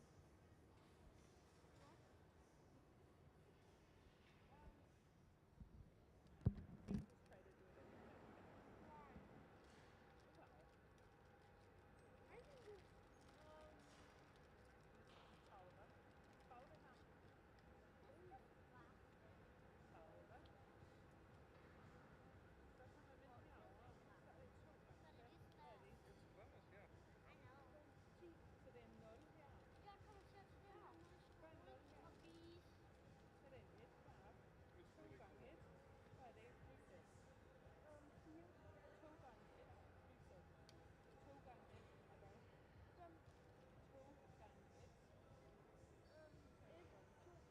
Look, they're putting it together. Det är 3. See? Mama, they're putting this together. Thing is to do, then take the top off. Take from the Taliba. Yeah. 330. That's it. Go, sir. Way to go. Thank Nice you. job, bud. You are so nice. You are the sweetest. I'm Swedish? You're Danish and I'm Swedish? We're math wizards. Don't worry. Good job. He even had a Danish question. A Danish question too? Oh my God. I know. That's beautiful. You have to show them what you want. Yeah, we just saw them. They're beautiful. Wow, that's awesome. And What it's about you, real. Lexi? You have a It's real. question you want to answer?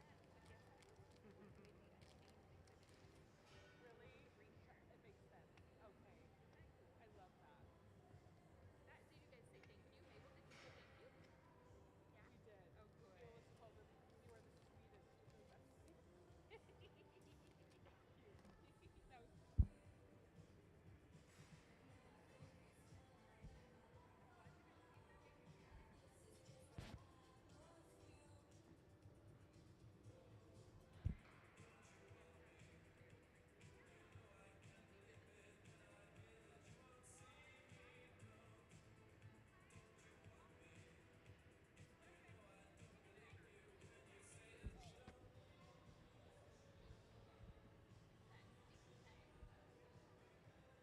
So we're going to flatten the bottom, and then we're going to cut that bottom into several parts to make the sort of legs of this creature.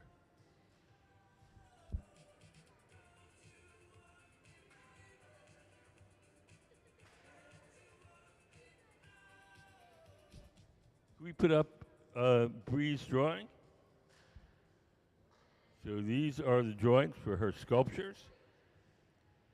These are what we're making right now. I think we're making the little guy on the bottom because we don't have much time left. They're making the little one on the bottom.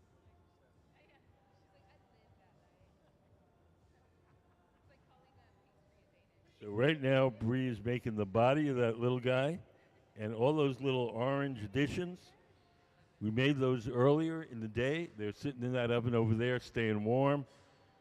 And when she gets the body all squared away, then we're going to pull them out and stick them on.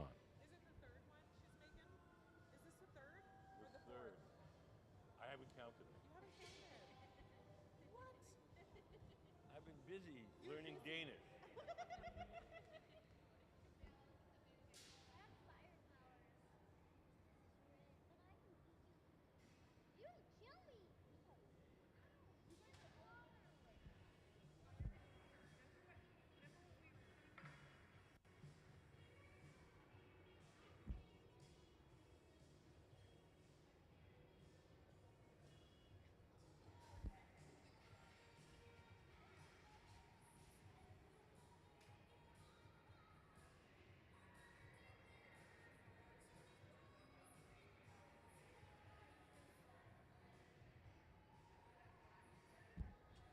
So now Bri is going to grab them with the tweezers and pull out each leg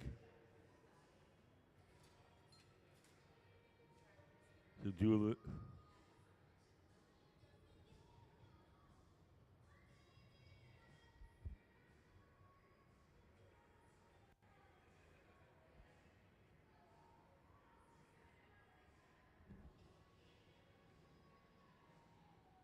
Hi, how are you guys? Good. Do you guys have any questions? Okay.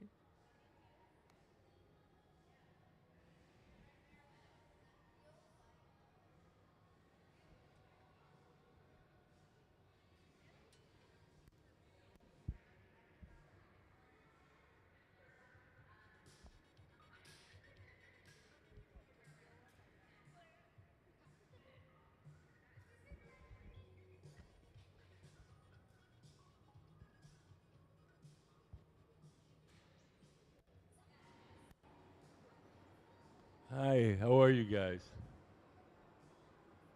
You guys have any questions?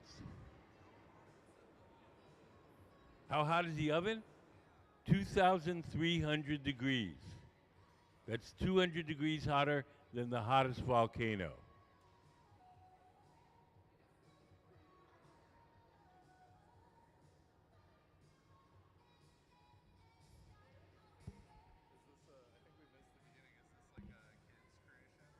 No, no, no. That's by our guest artist, Bri Chesler. The woman with the blue hair at the center workbench.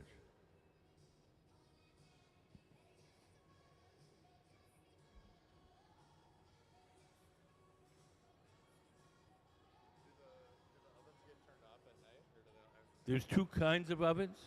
There's the glory holes, the round ones with the doors open. Those are only on during the working day. And then there's the glass furnaces, the ones that have the tanks of melted glass in them. They're on 24/7.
Towards the end of the day. Looks like a productive day. Already start to think about my beer. Where are you getting your beer? At home.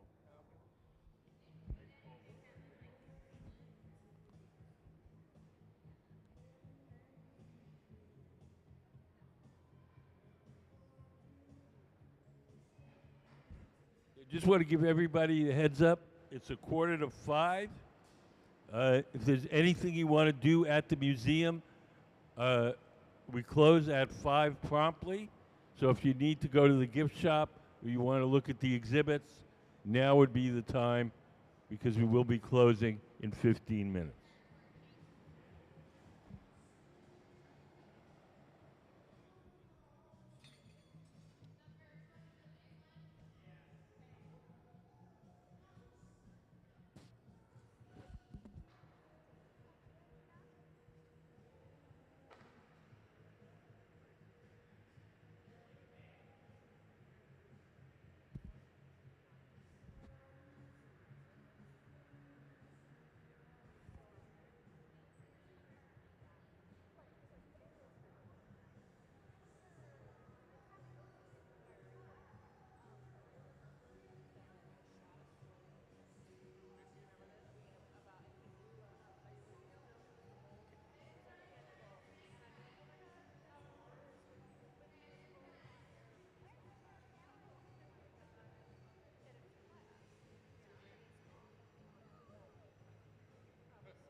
So Trent in the hat is coming over with the tray. We have a little addition on the tray. We're going to heat it up and stick it on the side of the sculpture.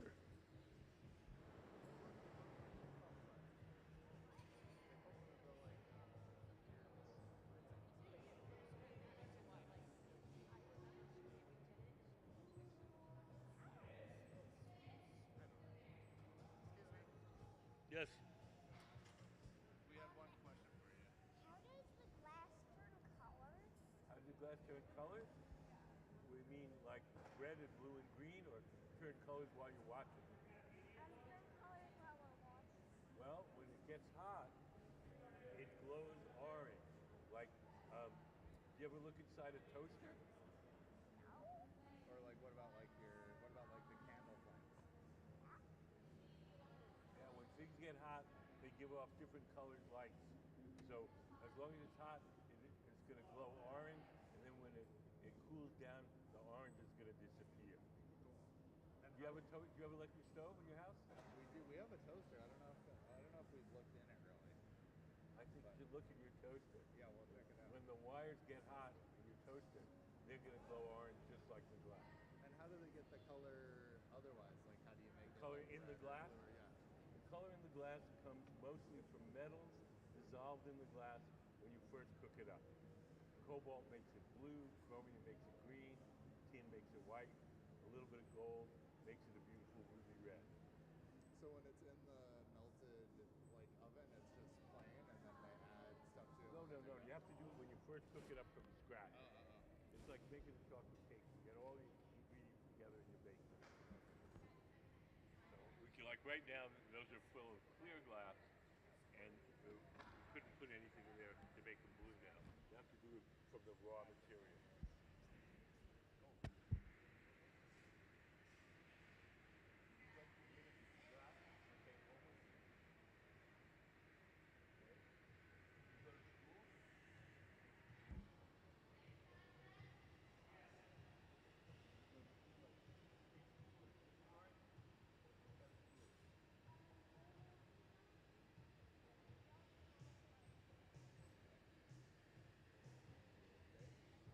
Did you spell any words? I'm still learning how to read. Not quite yet. Not quite yet. How about numbers? Can you add numbers?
So that concludes our demonstrations for today. Thank you all for coming in.